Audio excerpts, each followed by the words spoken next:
S'il existe bien une série de jeux vidéo RPG que tout le monde connaît, c'est bien Final Fantasy, créé par Hironobu Sakaguchi en 1987 pour la NES.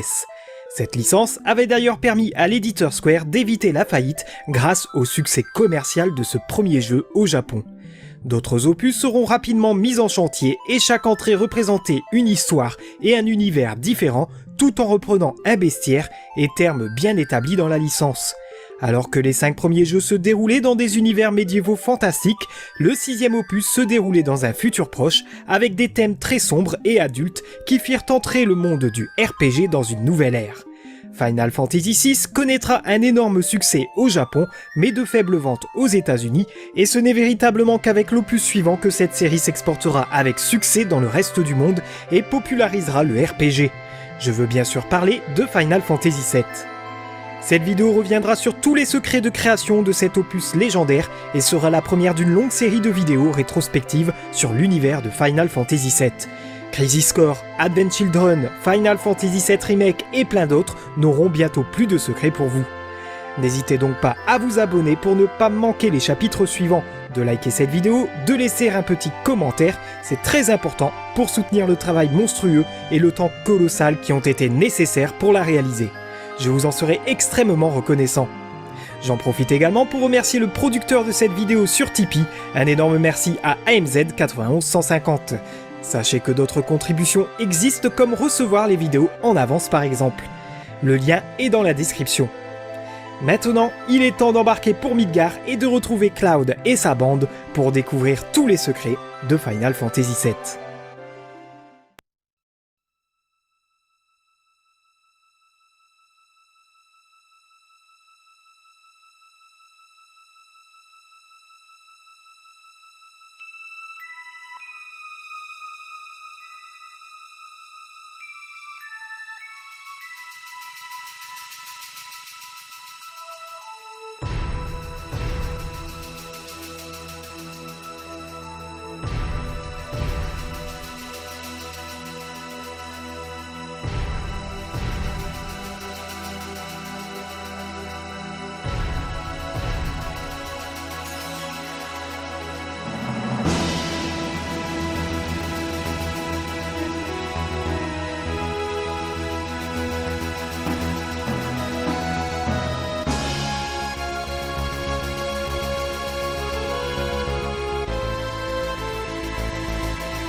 Pour découvrir les origines du projet, il faut retourner en 1994, juste après la sortie de Final Fantasy VI sur Super Famicom au Japon.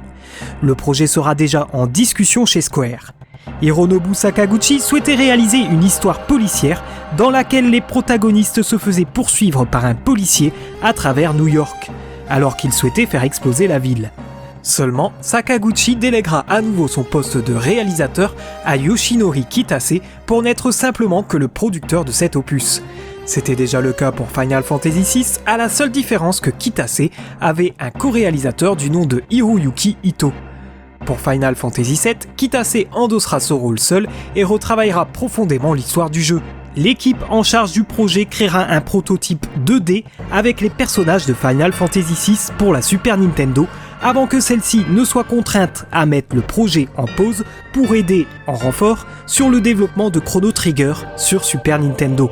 L'équipe sera de retour sur Final Fantasy VII dès 1995 et les discussions reprendront. Le prototype 2D, créé quelques mois plus tôt, confortera l'équipe de partir sur un jeu 2D qui est un chemin sûr et rapide pour mener à bien ce développement malgré le virage imminent de l'industrie vers les jeux 3D. Mais l'équipe réalisera tout de même un jeu expérimental à partir des phases de combat de Final Fantasy VI. Ce prototype est réalisé à partir du kit de développement Onyx de Silicon Graphics et le logiciel Softimage 3D. Grâce à ce prototype, ils réaliseront une vidéo de présentation pour le studio SIGGRAPH de Los Angeles en août 1995. Cette démonstration, nommée Final Fantasy VI The Interactive CG Game, aussi nommé Final Fantasy CGI, convaincra. Les personnages principaux et ennemis sont modélisés en 3D temps réel.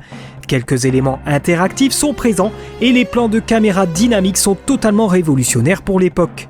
L'équipe de développement sera aussi convaincue, Final Fantasy VII sera un jeu 3D pour la future Nintendo 64, alors annoncé à l'époque sous le nom de Project Reality. Seulement, ce jeu expérimental leur permet de se rendre compte que la technologie 3D demande beaucoup de mémoire, rendant son arrivée impossible sur le support cartouche. Il est inconcevable pour Square de vendre le jeu sur plusieurs cartouches compte tenu du prix de celle-ci. Ils tenteront tout de même quelques tests pour le futur périphérique de la Nintendo 64 nommé le 64DD. DD comme Disk Drive. Ce périphérique permettait de lire des disquettes de 64 mégaoctets. Les tests seront réalisés avant même que Nintendo ne produise les kits de développement de ce périphérique car les spécifications matérielles de ce dernier ne cessaient de changer. La Nintendo 64 sera très vite mise de côté à cause d'un test réalisé avec le monstre Behemoth. En effet, les 2000 polygones qui composaient le monstre provoquaient une chute de framerate assez conséquente. Et ils ont bien fait d'abandonner ce format car il aurait fallu environ 30 disquettes pour le 64DD.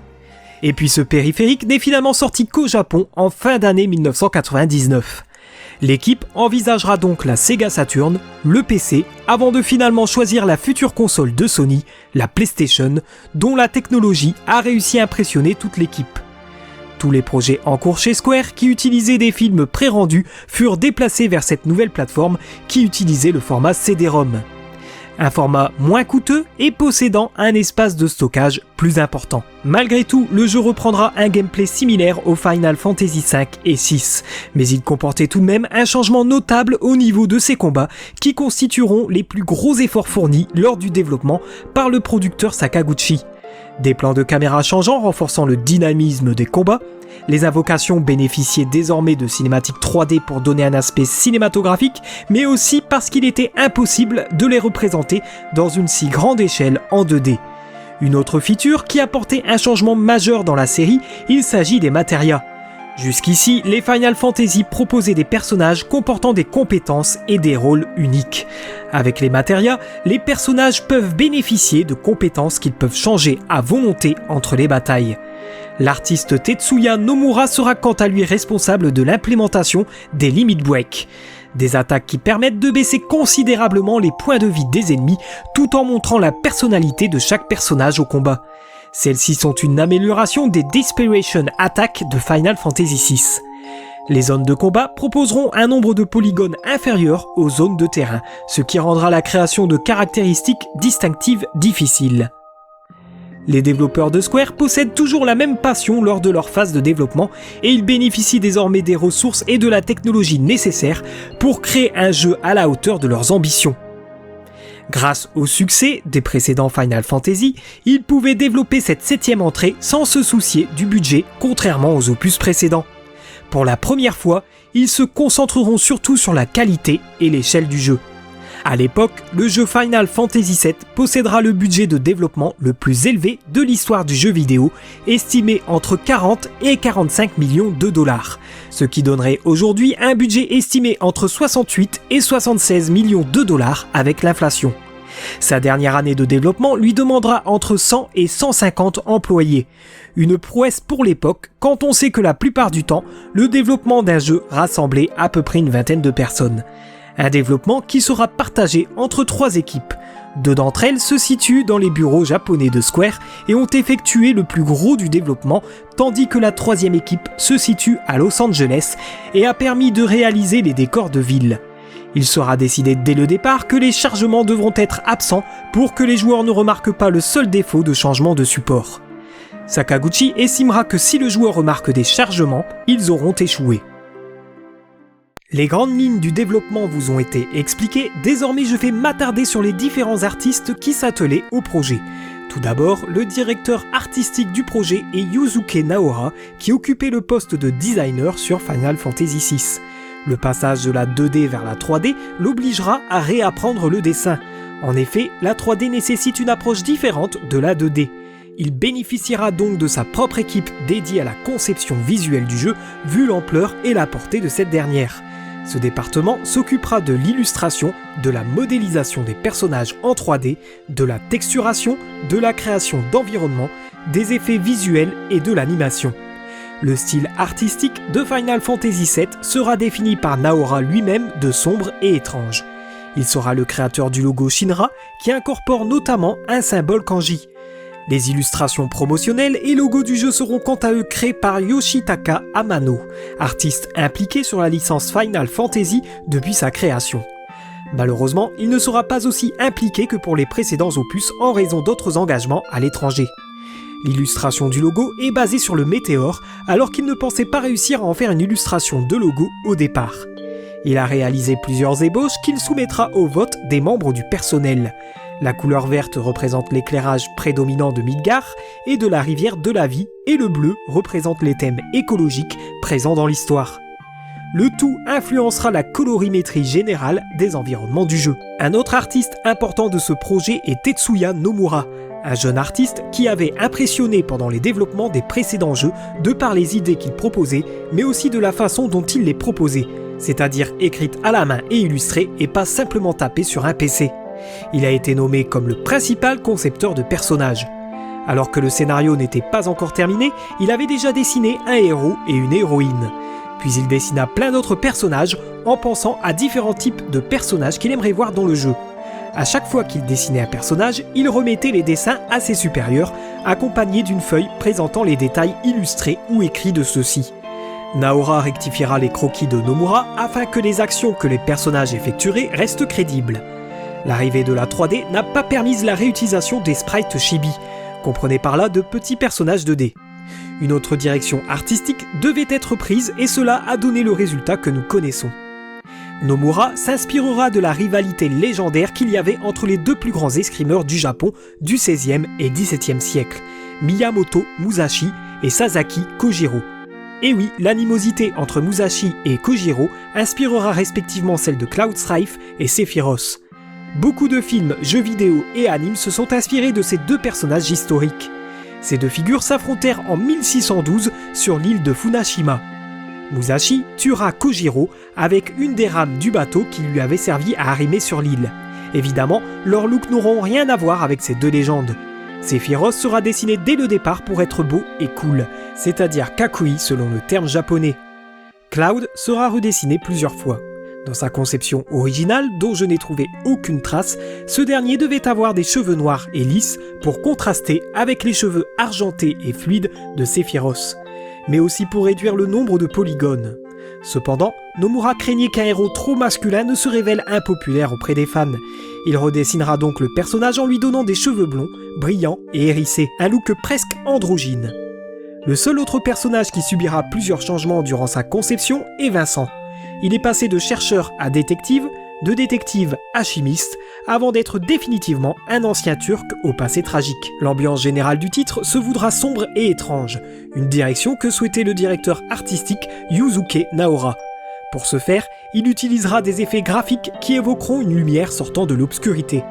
Les concepteurs du jeu s'efforceront également de lui insuffler une atmosphère réaliste en s'inspirant de nombreux mythes, légendes, concepts religieux et philosophiques. Ces inspirations seront utilisées pour des aspirations éthiques plus nobles et écologiquement concernées. Cela se remarquera dans l'utilisation des lieux comme Midgar ou des personnages comme par exemple Sephiroth.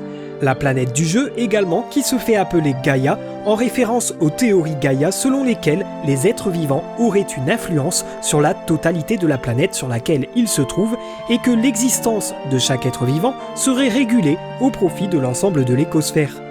Vous l'aurez remarqué, en plus d'inspirer le nom de la planète, ces théories inspireront également les concepts de rivière de la vie, conscience de la planète Gaïa et de la Mako qui est son énergie.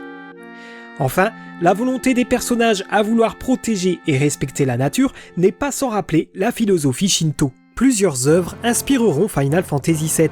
Par exemple, on peut remarquer que des décors sont directement tirés du manga Akira de Katsuhiro Otomo, publié entre 1982 et 1990.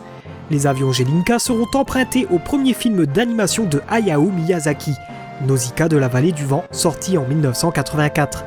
Ce film contenait également des thèmes écologiques proches de Final Fantasy VII. C'est aussi ce film qui avait inspiré les chocobos apparus dans Final Fantasy II. Une référence majeure pour Final Fantasy VII, directement citée par Sakaguchi.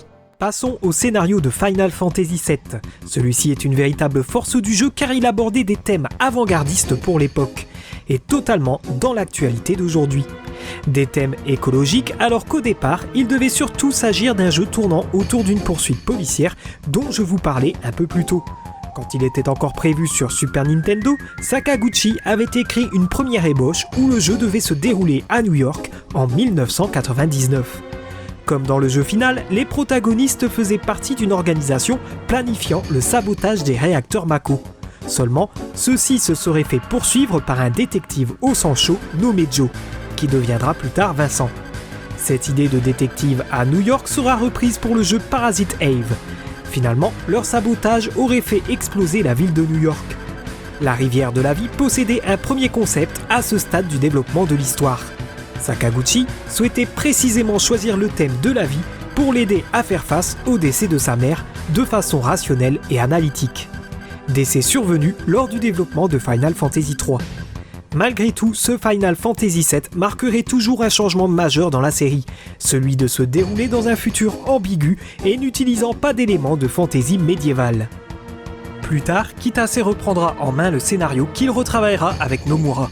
Ils seront rejoints plus tard par Kazushige Nojima, qui était jusqu'alors occupé sur le développement de Bahamut Lagoon. Alors que Final Fantasy VI donnait de l'importance à de nombreux personnages qu'il présentait, ils décidèrent de développer un protagoniste central pour cet opus. Nomura suggérera de mettre en avant la poursuite de Sephiroth, car rien de similaire n'avait déjà été présenté dans la série auparavant. Kitase et Nojima créeront les organisations opposées que sont la Shinra et Avalanche, ainsi que la trame de fond de Cloud ainsi que sa relation avec Sephiroth. Nojima contribuera grandement au souvenir de Cloud, ainsi que de sa double personnalité, et notamment la conclusion incluant son personnage nouvellement créé, Zack. Kitase peaufinera le concept de rivière de la vie initialement suggéré par Sakaguchi. Bien sûr, Nomura et Nojima apporteront leur soutien, mais le plus gros du concept sera bien de Kitase. Mais voyant la direction que prenait l'intrigue à ce stade, Sakaguchi leur dira que représenter la vie n'était pas suffisant. Pour que la vie soit correctement représentée, il fallait aussi représenter la mort. Attention, spoiler pour ceux qui n'ont pas fait le jeu, je vous conseille de vous rendre au temps indiqué pour éviter le spoil, si vous souhaitez découvrir le jeu par vous-même. C'est parti pour le spoil. Pour représenter la mort, Nomura suggérera l'idée de tuer l'héroïne, c'est-à-dire Aeris. Cloud ne pouvait mourir car il était le chef de file de toute cette petite bande. Barrett non plus car sa mort aurait paru trop cliché et déjà vue dans l'univers Final Fantasy, mais aussi dans la fiction en général. C'est pour cela qu'il choisira Aeris. À ce stade, Aeris était le seul personnage féminin et sa mort impliquait la création d'un second protagoniste féminin, ce qui amènera à la création de Tifa. La mort d'Aeris sera donc bien adoptée par les scénaristes qui estimaient que sa mort serait la plus dévastatrice et la plus conséquente.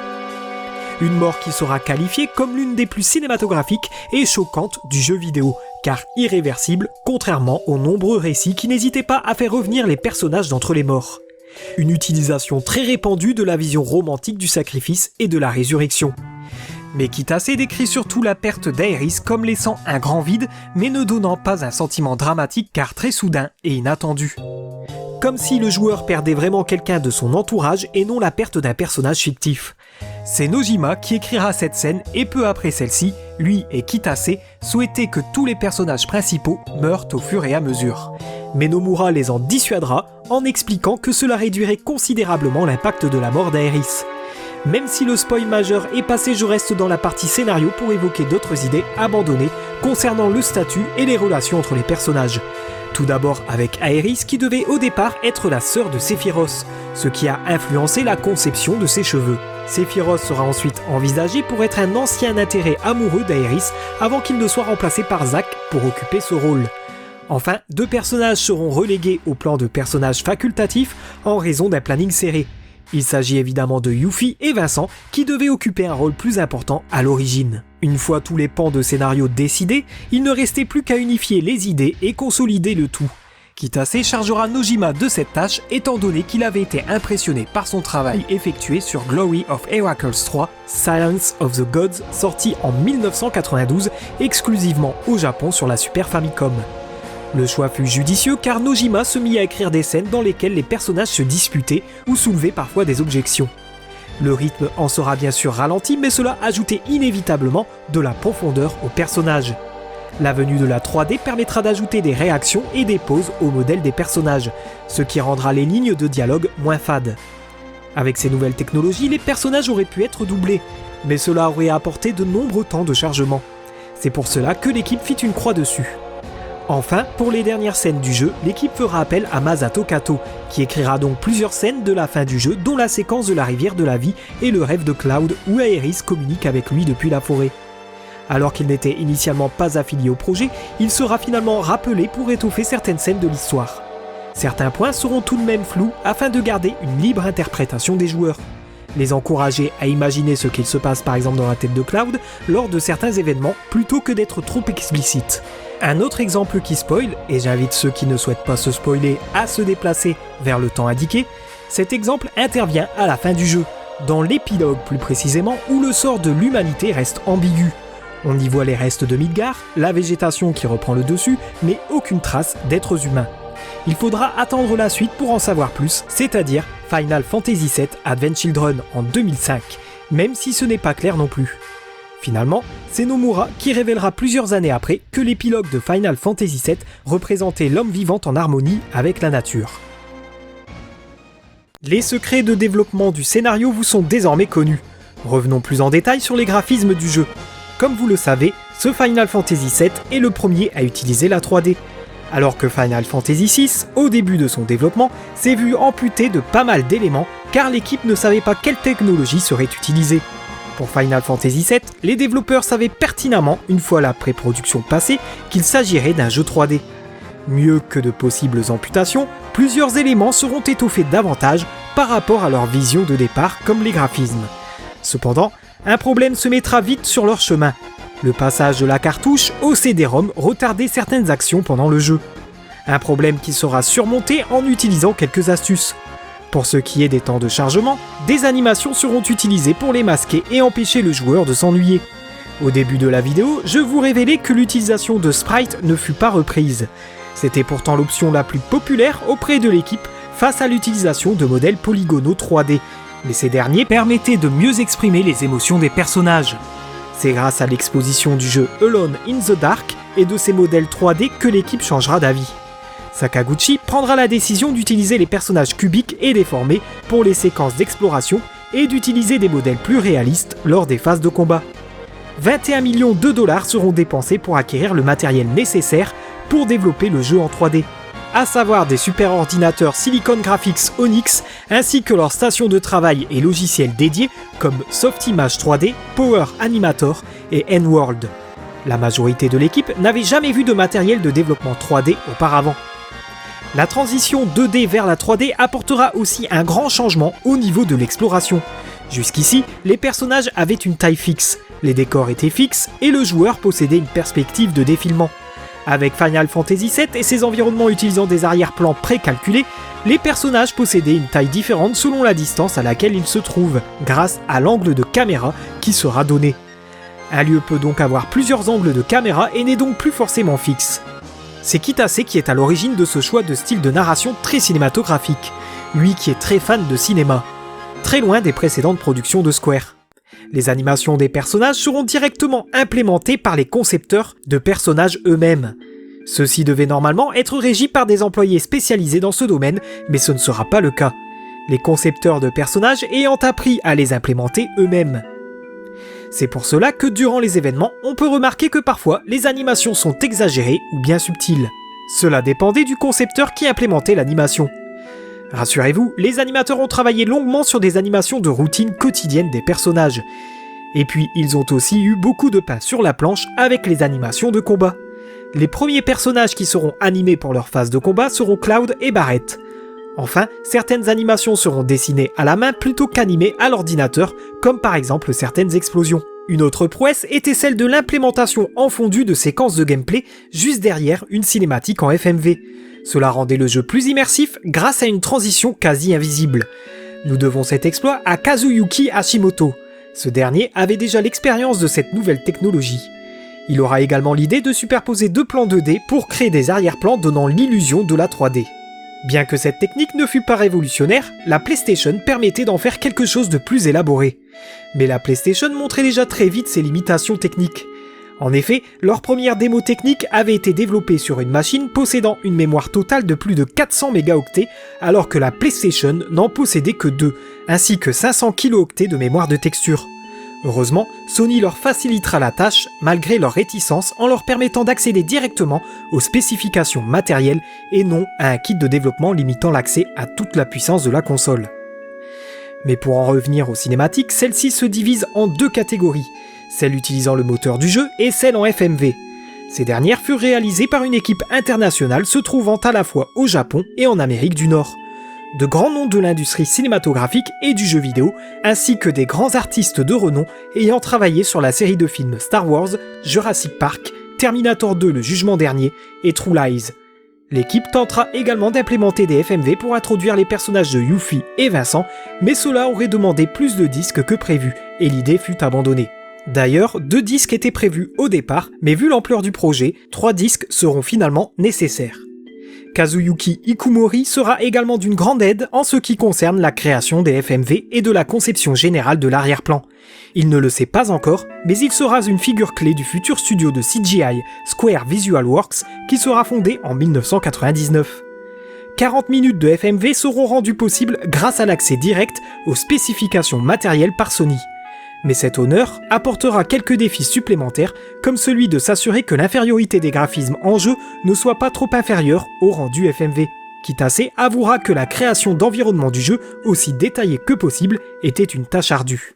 Mais pour accompagner tous ces personnages et donner du corps à leurs émotions ainsi qu'aux scènes du jeu qui se veulent plus cinématographiques que jamais, il faut une musique qui soit à la hauteur et c'est toujours le même compositeur ayant travaillé sur chaque opus principal qui composera, arrangera et produira la partition musicale de Final Fantasy VII, à savoir Nobuo Uematsu. Comme vous le savez, le doublage des dialogues ne s'est pas fait car il aurait engendré de longs temps de chargement. Eh bien, Uematsu fera face au même problème. À l'origine, il souhaitait composer de la musique de qualité CD, en tirant parti des capacités audio de la PlayStation. Mais là aussi, cela aurait entraîné de longs temps de chargement entre les zones. Uematsu jugera que l'audio de meilleure qualité ne valait pas le compromis avec les performances et utilisera alors des sons de type MIDI produits par le séquenceur audio interne de la PlayStation, de la même façon qu'il avait pu composer les bandes sons de jeux Super Nintendo. La différence était que la Super Nintendo possédait 8 canaux sonores avec lesquels travailler, alors que la PlayStation en possédait 24. Les canaux sonores sont le nombre de sons et d'instruments que sont capables de sortir les consoles en même temps. Pour Final Fantasy VII, 8 seront réservés aux effets sonores, ce qui laissera 16 canaux sonores libres pour la musique. Mais Uematsu composera la musique différemment des précédents jeux. En effet, ses précédentes compositions cherchaient à définir le jeu avec des mélodies fortes. Pour Final Fantasy VII, il essaiera de la traiter comme s'il s'agissait d'une bande originale de film en composant des partitions qui reflèteront les scènes du jeu. La 3D et le réalisme du jeu l'ont empêché de créer une musique folle et exorbitante. Je vais donner un exemple en spoilant à nouveau. Merci d'avancer vers le temps indiqué si vous ne voulez pas être spoilé. Je sais que le jeu a 25 ans, mais je préfère être prudent. Voici mon exemple qui spoil. Uematsu a, par exemple, composé la musique destinée à la mort d'Aeris en la rendant triste mais belle plutôt qu'en exagérant le côté émotionnel. Le résultat sera une composition plus discrète.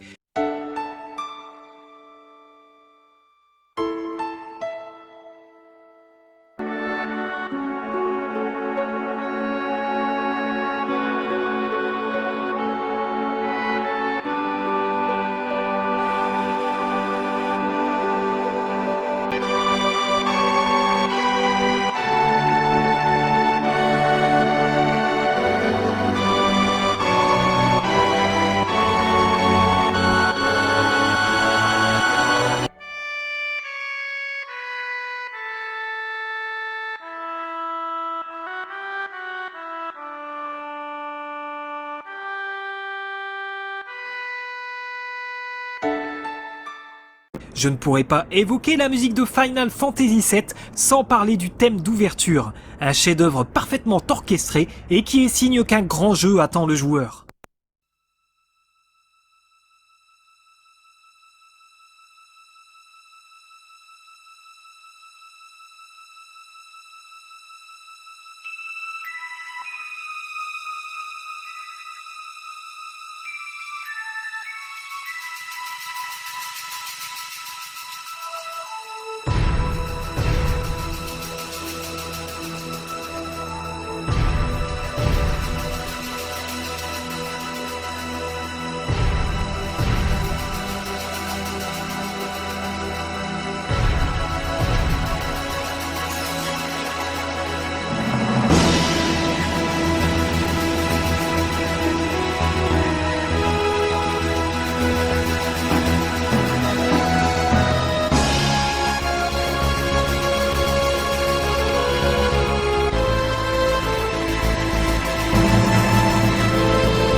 Cette ouverture sera la première composition réalisée par Uematsu.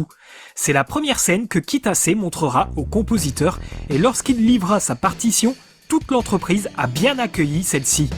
Dès ce moment, Uematsu sut que Final Fantasy VII allait être un très bon projet. La bande-son de Final Fantasy VII entra d'ailleurs dans l'histoire en étant la première de la série incluant une piste avec des voix numérisées de haute qualité. D'autres pistes devaient en proposer, mais pour éviter que des chargements apparaissent, il n'y en aura qu'une seule. C'est la fameuse One Winged Angel qui illustre une des batailles finales qui en proposera. Les voix seront représentées par des chœurs latins reprenant quelques stances du Carmina Burana, un manuscrit de chant religieux rédigé entre 1225 et 1250, découvert en 1803 en Allemagne par le linguiste Johann Andreas Schmeller, dans l'abbaye de Bénédicte Boehörn. C'est ce morceau qui sera qualifié comme le plus reconnaissable d'Uematsu pour la série Final Fantasy, ce qui l'approuvera. Voici l'inspiration venant du Carmina Burana.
Et voici One Winged Angel qui s'en inspirera.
Pour composer cette musique, il s'inspirera d'un classique d'Igor Stravinsky, The Rite of Spring.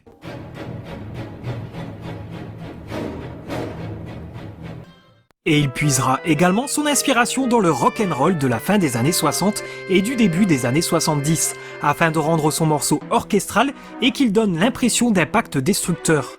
Il composera plusieurs courtes séquences n'ayant aucun lien entre elles durant 2 semaines, puis les arrangera ensemble en One Winged Angel. Il n'avait jamais utilisé cette approche pour ses compositions auparavant. La musique de Final Fantasy VII sortira en une multitude d'albums, 4 en tout pour ce qui est de l'opus original. Tout d'abord, l'album principal sur 4 disques nommé tout simplement Final Fantasy VII Original Soundtrack, que Square sortira à l'aide de sa filiale DigiCube en 1997 et atteindra la 3e place des ventes d'albums au Japon lors de sa sortie. Une édition limitée sera également proposée en parallèle et cette dernière proposait des notes et des illustrations. L'une des éditions les plus recherchées et rares de la franchise Final Fantasy. Cette dernière atteindra la 19e place des ventes d'albums au Japon.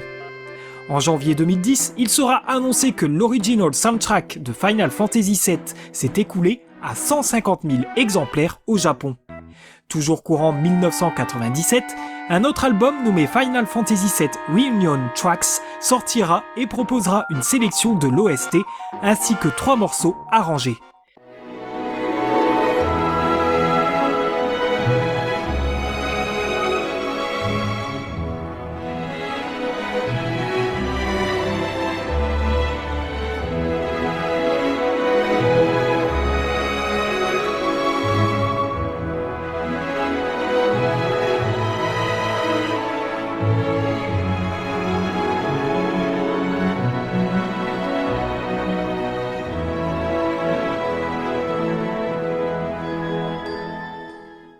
Celui-ci atteindra la 20e place des charts japonais lors de sa sortie. En 2003, Piano Collections Final Fantasy VII sortira et comme vous l'aurez deviné, comprend des morceaux du jeu arrangés au piano.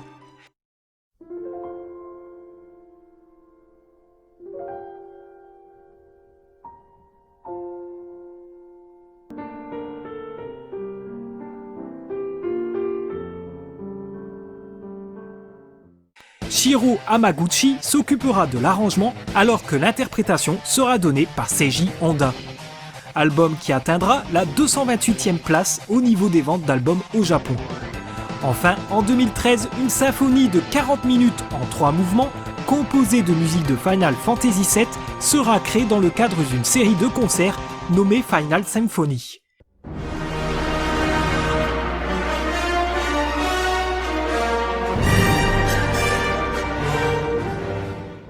Elle sera enregistrée plus tard par le London Symphony Orchestra au studio d'Abbey Road à Londres. Uematsu était présent lors de cet enregistrement et prodiguera des conseils à la production. Il en résultera également un album, Final Symphony, qui atteindra la 5e place des albums classiques dans le Billboard Charts et l'official UK Charts. Il nous reste un dernier point du développement à aborder désormais, il s'agit de la localisation. Pour ceux ayant joué à Final Fantasy VII, vous n'êtes pas sans savoir qu'il y a tout de même des erreurs de traduction. La localisation anglaise a été gérée en interne par Square avec une équipe de 50 personnes dirigée par Seth Woodsey à Los Angeles. Il est naturellement difficile de traduire un jeu japonais en anglais tant la structure des phrases et les règles de grammaire sont différentes. Mais dans cette équipe de 50 personnes, un seul était traducteur. Il s'agissait de Michael Basket. Il fut tout de même aidé par des locuteurs natifs japonais directement depuis les bureaux de Tokyo. Mais la traduction accusera effectivement quelques erreurs à cause de la mauvaise coordination entre eux. Par exemple, le nom d'Aeris sera orthographié différemment alors que ce nom est censé être une fusion de l'air et de la terre. Air et Earth. D'énormes problèmes survenaient également comme le fait que certaines erreurs de traitement de texte devaient être corrigées manuellement car non repérées à cause des lettres possédant des accents. Le texte dépassait souvent des fenêtres et l'équipe a dû réduire la taille de la police pour l'utilisation de lettres à la place des kanji. Le traducteur automatique mis au point n'arrivait pas non plus à traduire les noms des personnages, les laissant avec leur écriture en kanji. Pour ce qui est des jurons, ils trouveront la bonne idée de remplacer ceux-ci par des symboles pour faciliter leur compréhension en anglais. Mais même si la traduction restera correcte avec quelques erreurs, le pire sera pour les autres langues européennes. Sony en prendra la responsabilité mais délèguera la traduction à une autre société, entraînant encore plus d'erreurs car l'équipe l'a traduite à partir d'une version anglaise comportant des erreurs, et il n'avait aucun contact avec l'équipe de Square. Pour le portage PC, les erreurs de traduction seront corrigées, mais le budget et le temps manquaient pour retraduire entièrement le texte. Mais le succès de Final Fantasy VII poussera Square à faire mieux pour la localisation de ses futurs titres. Des traducteurs et éditeurs supplémentaires seront embauchés et la communication entre les équipes des différents pays renforcée. Des fans créeront des mods corrigeant toutes les erreurs de traduction, notamment celles qui ont subsisté après les quelques corrections de la version PC. Mais la localisation n'est pas qu'une question de langage ou de traduction. Il est aussi question de différences culturelles et Sony America voyait la scène du Onibi d'un très mauvais œil de par son contenu salace. De nombreuses pétitions en ligne et lettres de protestation des fans du monde entier surgiront pour empêcher Sony de modifier cette scène. Square déclarera plus tard qu'il ne permettrait pas cette modification. Toutefois, Square apportera tout de même quelques modifications pour le public américain moins enclin au RPG. Réduction de rencontres avec les ennemis, simplification du menu des matérias et augmentation du nombre de boss. Maintenant que je vous ai parlé de tout l'aspect créatif autour de Final Fantasy VII, il est temps de voir comment Square a géré la partie communication autour du jeu. C'est donc en février 1996 que le jeu sera annoncé, accompagné de quelques captures d'écran du jeu. Le fait qu'il soit annoncé sur PlayStation fera l'effet d'une bombe dans le monde vidéoludique, du fait que Square abandonne Nintendo, engageant plus de 7 ans de jeu exclusif chez Square. Le directeur de Square de l'époque, Tomoyuki Takechi, se montrait confiant à propos d'un futur succès du jeu au Japon, même s'il sortait sur une nouvelle plateforme pour la licence. La première démo sera offerte en cadeau aux visiteurs du Tokyo Game Show de 1996. Cette démo se nommait Square's Preview Extra, Final Fantasy VII and SIGGRAPH 95 Works.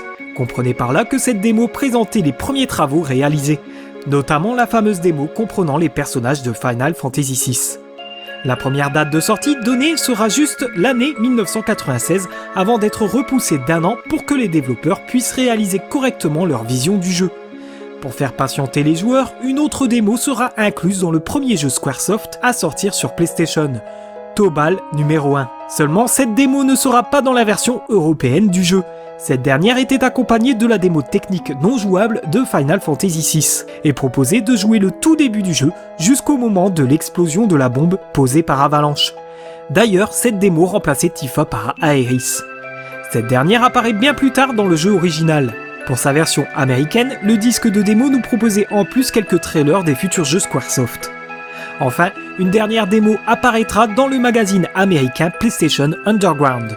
Celle-ci sera plus proche de la version finale, avec cette fois-ci Tifa à la place d'Aeris, par rapport à la démo précédente. Alors que je disais plutôt que Takechi était confiant pour le succès du jeu au Japon, les marchés américains et européens n'étaient à l'époque pas très consommateurs de RPG, et ces territoires occidentaux étaient considérés comme des marchés de niche. Mais la bataille entre les constructeurs de l'époque allait apporter du bon pour Final Fantasy VII. En effet, PlayStation, en pleine lutte contre Sega et Nintendo, fera pression auprès de Square pour obtenir les droits d'édition de Final Fantasy VII sur ce marché. PlayStation fera une offre alléchante à Square, celle de toucher les mêmes bénéfices que si l'éditeur Square avait publié le jeu lui-même. Square acceptera bien évidemment à cause du manque d'expérience dans le domaine de l'édition occidentale. Malgré la prise en charge totale de l'édition occidentale par Sony, Square tentera de promouvoir le jeu pour le marché étranger. D'abord, leurs bureaux à Washington seront dissous pour de nouveaux bureaux et un nouveau staff à Costa Mesa. Ensuite, Final Fantasy VII sera exposé pour la première fois au marché américain au salon de l'E3 en 1997. Enfin, le reste de la campagne de promotion sera réalisé avec l'aide de Sony. En août 1997 et pendant 3 mois, à l'aide de la célèbre agence de publicité américaine TBWA Chat D.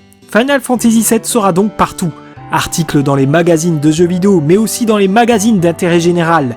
Des publicités dans des magazines de comics Marvel et DC Comics, une collaboration avec Pepsi des événements médiatiques, des démos jouables distribuées et des goodies. Bref, le paquet sera mis pour promouvoir le jeu et la campagne affichera un budget de 40 millions de dollars. 10 millions au Japon, 10 en Europe et 20 en Amérique du Nord. Pour sa sortie américaine, Final Fantasy VII se nommera bien Final Fantasy VII, alors que le 6 se nommait Final Fantasy III, car certains opus n'étaient pas sortis sur le marché occidental. Final Fantasy VII rétablira donc la numérotation japonaise sur le marché étranger.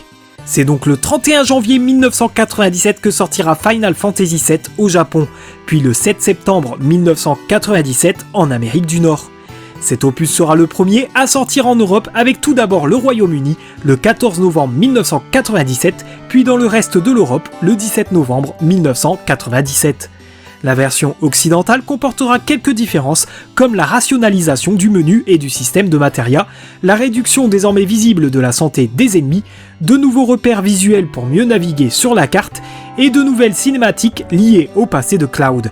Ces modifications seront implémentées au Japon dans une édition nommée Final Fantasy VII International, qui sortira le 2 octobre 1997.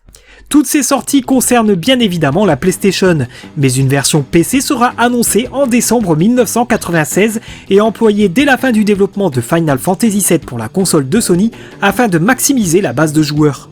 Le portage n'était pas interdit dans le contrat d'édition occidental de Sony, ce qui leur permettrait de traiter ce portage comme une expérience de vente, étant donné que Square n'avait jamais porté de jeu sur PC auparavant.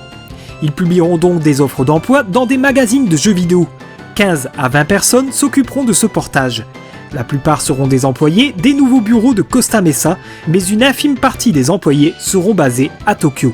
80% du code du jeu devra être réécrit, étant donné que ce dernier était entièrement personnalisé pour la console de Sony. Des retards de développement surviendront devant la nécessité d'unifier les 5 moteurs différents de la version PlayStation. La musique sera également de meilleure qualité sur PC grâce à la conversion de la musique au format XG. Ce format est rendu possible grâce à Yamaha et les joueurs obtiendront une licence de leur logiciel SYXG70 pour qu'ils puissent le lire. Pour éditer cette version PC, Square recherchera une entreprise occidentale pour Final Fantasy VII. En effet, la grande majorité des joueurs PC se trouvant en Occident. Ils choisiront Eidos Interactive qui est devenu un géant de l'édition depuis peu grâce au succès de Tomb Raider. Eidos acceptera et ce partenariat sera révélé en décembre 1996 pour l'Europe et l'Amérique du Nord. La boîte du jeu sera comme pour les Tomb Raider de forme trapézoïdale pour se démarquer dans les magasins. Le deal d'édition avec Eidos coûtera 1,8 million de dollars à Square. Cela était équivalent à 100 000 ventes pour rembourser le contrat. Le 25 juin 1998, Final Fantasy VII sortira donc sur PC en Europe et en Amérique du Nord. Cette version PC ne sortira pas au Japon, mais dépassera largement les prévisions de vente initiales et motivera Square à porter ses futurs jeux. Le code source de Final Fantasy VII sera réutilisé pour leur futur portage. 2 démos seront proposées dans la version PC de Tomb Raider 3, les aventures de Lara Croft, sortie en fin d'année 1998. La première démo représentait le passage à Corel et au Gold Saucer, et la seconde démo représentait l'arène de combat. Mais durant son existence, Final Fantasy VII ressortira sous plusieurs formes. Tout d'abord avec la version Final Fantasy VII International qui sortira sur le PlayStation Store japonais en tant que classique PS1 le 10 avril 2009. Une version émulée de la version PlayStation à destination de la PS3 et de la PSP. Plus tard, cette version sera compatible PS Vita et PS TV. Les PlayStation Store américains, européens et australiens devront attendre le 2 juin 2009. La version PC se verra mise à jour le 14 août 2012 par Dotemu afin que le jeu puisse être compatible avec les systèmes d'exploitation plus récents. Cette mise à jour comprendra aussi quelques améliorations comme des graphismes en haute résolution et des sauvegardes sur le cloud entre autres. Puis le jeu sortira sur Steam le 4 juillet 2013. Ce n'est que le 16 mai 2013 que Final Fantasy VII sortira sur PC au Japon, exclusivement sur la boutique japonaise de Square Enix, dans sa version International, avec quelques ajouts inédits. Par exemple, un mode haute vitesse qui permettait d'accélérer la vitesse du jeu jusqu'à 3 fois sa vitesse initiale, la possibilité de retirer les rencontres aléatoires et une commande de statistiques maximale. Une version iOS sera opérée par D4 Enterprise à partir de cette version PC et sortira le 19 août 2015. Celle-ci ajoutera une fonction de sauvegarde automatique. La même année sortira une version PS4 et plus exactement le 5 décembre 2015 après avoir été annoncée au PlayStation Experience 2014. Une version portée depuis la version PC ajoutant des trophées virtuels et accompagnée d'un thème de Midgar pour personnaliser le menu de votre PS4. Une version Android est sortie le 7 juillet 2016 et parmi les dernières versions, nous avons une version incluse dans la PlayStation classique sortie le 3 décembre 2018 et des versions Nintendo Switch et Xbox One sorties le 26 mars 2019. Voici comment se présentait le gameplay final de Final Fantasy VII avant de détailler le scénario du jeu. Comme tout bon RPG, les personnages évoluent sur plusieurs types de maps. La première voit évoluer les personnages en 3D dans des décors précalculés, proposant donc des interactions avec les personnages. Interactions qui vous permettront d'avancer dans le scénario et même de réaliser quelques choix qui changeront parfois quelques éléments futurs. Vous pourrez également y trouver des coffres qui cachent des objets qui vous serviront durant votre aventure et des événements aléatoires ou non qui vous propulseront vers le deuxième type de map, celui des combats. Ici, tout est en 3D, même si c'est très sommaire pour les décors. Cela permet aux personnages d'être plus détaillés que lorsqu'ils ne sont pas en combat. Ces combats se déroulent au tour par tour, c'est-à-dire que vous avez une jauge de temps pour chacun de vos personnages.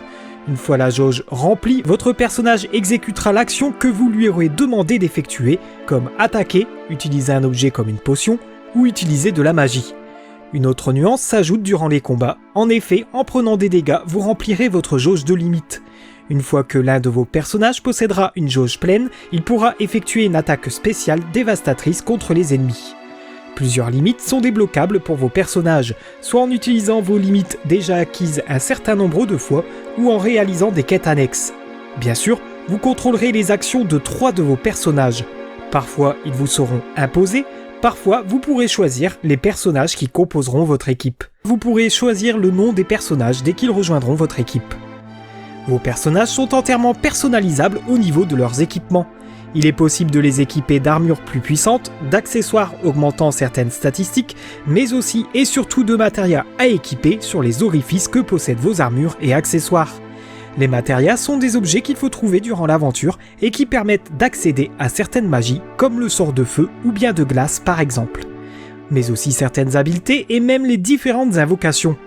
Un système permettant aux novices de s'y retrouver facilement, mais aussi aux joueurs aguerris de développer un combat plus technique. Par exemple, certains orifices de matéria sont liés selon votre équipement. Si vous associez une matéria de type soutien, comme la matéria tout sur un élément, cela aura un effet supplémentaire. L'élément de type feu, par exemple avec la matéria tout, permettra d'enflammer tous les ennemis sur le terrain quand elles sont associées sur une arme. Si elles sont associées à votre armure, elles vous protègent du feu. Cela vaut pour tout type de combinaison.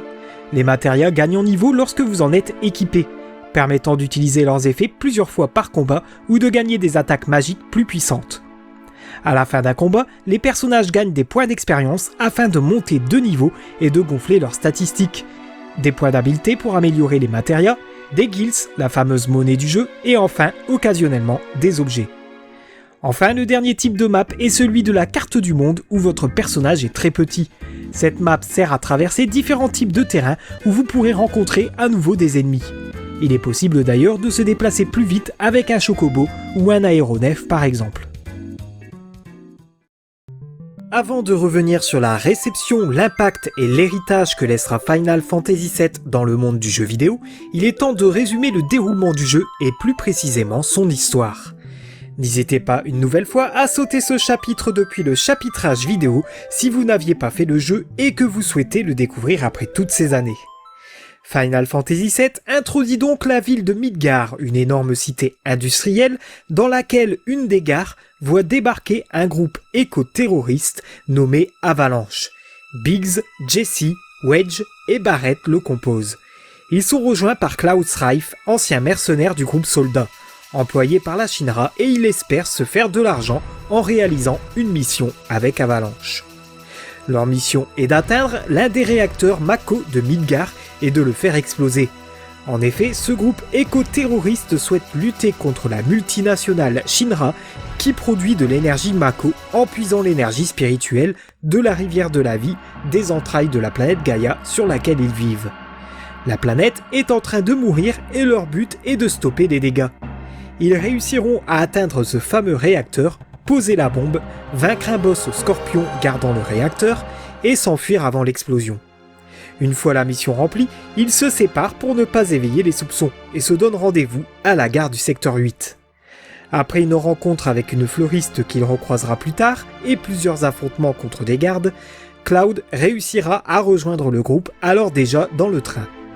Avant d'aller plus loin, il est important de savoir que les réacteurs Mako soutiennent une ville sur une plaque suspendue à 50 mètres du sol. En dessous de cette plaque vit également toute une population qui ne voit jamais la lumière du jour et qui subit l'air pollué. Des gens qui n'ont pas assez d'argent pour se rendre en haut ou tout simplement des gens qui aiment leur terre. Arrivé au cimetière des trains, le groupe se donne à nouveau rendez-vous vers la planque. Cette fameuse planque se trouve dans un bar de la ville de Midgar, le 7e ciel. Le bar est tenu par Tifa Lockhart et abrite effectivement le QG d'Avalanche. Cloud souhaite récupérer son argent, montrant qu'il n'y a que ça qui compte pour lui et que le sort de la planète lui importe peu, ce qui mettra Barrett dans une colère folle. Cloud ne veut pas s'impliquer davantage dans cette cause, mais Tifa lui rappellera une promesse qu'il lui a faite alors qu'il s'apprêtait à rejoindre le soldat, celle de lui venir en aide en cas de besoin. Il acceptera donc une autre mission pour Avalanche à condition d'être mieux payé. Cette mission serait de détruire le réacteur du secteur 5, mais avant, Cloud visitera différents magasins pour améliorer son équipement et celui de ses coéquipiers, Barrett et Tifa. Cloud, Barrett, Tifa et les autres prendront le train pour se rendre au secteur 5. Mais le système d'analyse d'identité se déclenchera plus tôt dans le train, les forçant à sauter de ce dernier. Ils devront donc traverser des hangars remplis d'ennemis avant d'atteindre le réacteur. Avant de poser la bombe, Cloud sera frappé par une vision montrant Tifa devant le corps de son père apparemment assassiné par un certain Sephiroth. Après cette vision, ils saboteront le réacteur, mais alors qu'ils prennent la fuite, ils sont rattrapés par la Shinra, dont le président qui reconnaîtra Cloud instantanément. Ses yeux montrent qu'il a été exposé au Mako très longtemps lorsqu'il travaillait pour eux. Il lâchera sur eux un technosoldat qu'ils n'auront aucun mal à détruire. Mais cette destruction fera tomber Cloud sur le plateau du secteur 5. À son réveil, une jeune fille lui annonce qu'il est tombé dans l'église des taudis du secteur 5. Les fleurs qui poussaient dans celle-ci ont amorti sa chute. Les fleurs ne poussent habituellement pas à Midgar, mais ce lieu est sacré et explique peut-être ce phénomène. Mais elle sera très vite menacée par les Turcs, une unité de la Shinra censée recruter les futurs membres du soldat. Un certain Renault serait à la tête de celle-ci. Cloud la protégera et ils trouveront le moyen de sortir de l'église et de rejoindre la maison d'Aeris. Cette dernière se proposera pour l'aider à retrouver le chemin vers le secteur 7 afin de rejoindre le groupe Avalanche. Comme il commence à se faire tard, il décide de se reposer. Il fera la rencontre de la mère d'Aeris qui, en reconnaissant tout de suite la marque du soldat dans ses yeux, lui demandera de s'enfuir la nuit sans prévenir sa fille. La raison serait qu'elle ne voudrait pas que sa fille souffre à nouveau. Pendant la nuit, Cloud rêvera du temps passé dans sa maison à Nibelheim, lorsque sa mère l'élevait seule. Il se réveillera et sortira de la maison sans bruit. Arrivé devant le secteur 6, il sera surpris de voir Aeris qui l'attendait. Elle sera insistante pour l'accompagner. C'est alors qu'ils prennent la route ensemble à travers le secteur 6. Après divers combats, ils arrivèrent devant le secteur 7. Dans une aire de jeu, Aeris dévoilera que son premier petit ami faisait aussi partie du soldat et était de première classe comme Cloud. Ils seront interrompus par le bruit d'une calèche et apercevront Tifa à son bord. Cette dernière se dirige vers le Wall Market. Ils s'y rendront et apprendront que Tifa est l'une des nouvelles du Onibi, une maison de prostitution où les filles se déguisent en abeilles. Toutes les nouvelles filles sont envoyées à Don Corneo, un homme très riche et influent du Wall Market. Seulement, Cloud ne pourra pas s'inviter dans son manoir. Ce dernier n'accepte que les filles. Aeris a alors l'idée de déguiser Cloud en fille pour qu'il puisse s'infiltrer dans son manoir et retrouver Tifa. C'est alors que le joueur devra remplir plusieurs quêtes pour trouver une robe, un parfum, un diadème et une perruque. Il peut même se rendre dans l'Onibi pour retrouver lingerie ou bikini et maquillage. Grâce à ce déguisement, il infiltrera le manoir avec Aeris et ils retrouveront Tifa qui souhaite être choisie par Corneo pour lui soutirer des informations. Ils se présenteront tous les trois pour être sûrs que l'un d'entre eux puisse obtenir des informations. Si Cloud a réuni les meilleurs vêtements et accessoires, il sera choisi. Sinon, il sera laissé aux hommes pervers de Don Corneo. Il devra les combattre et rejoindre Aerys et Tifa. Dans tous les cas, ils obtiendront une énorme révélation de la part de Don Corneo. La plaque du secteur 7 s'apprêterait à être sabotée par la Shinra pour qu'elle puisse s'écraser sur le repère d'avalanche, ce qui provoquera la mort de toute la population vivant sous ce secteur. Il leur laissera porter le chapeau de cet attentat aux yeux du monde. Toutefois, Don Corneo arrivera à les piéger et à les envoyer dans les égouts. Ils devront alors se battre contre un nouveau boss et se dépêcheront de sortir des égouts afin de vite rejoindre le secteur 7 et de prévenir la population. Arrivés au bas du pilier du secteur 7, ils apercevront des tirs en haut de ce dernier. Wedge, alors qu'il défendait ce pilier, fera une chute de plusieurs mètres et révélera que Barrett a besoin d'aide en haut du pilier avant de mourir. Cloud et Tifa se mettront en route après que Tifa ait demandé à Aerys de mettre Marlène en sécurité. Alors que Tifa et Cloud monteront le pilier, ils y croiseront Biggs et Jessie qui n'auront pas survécu à l'assaut.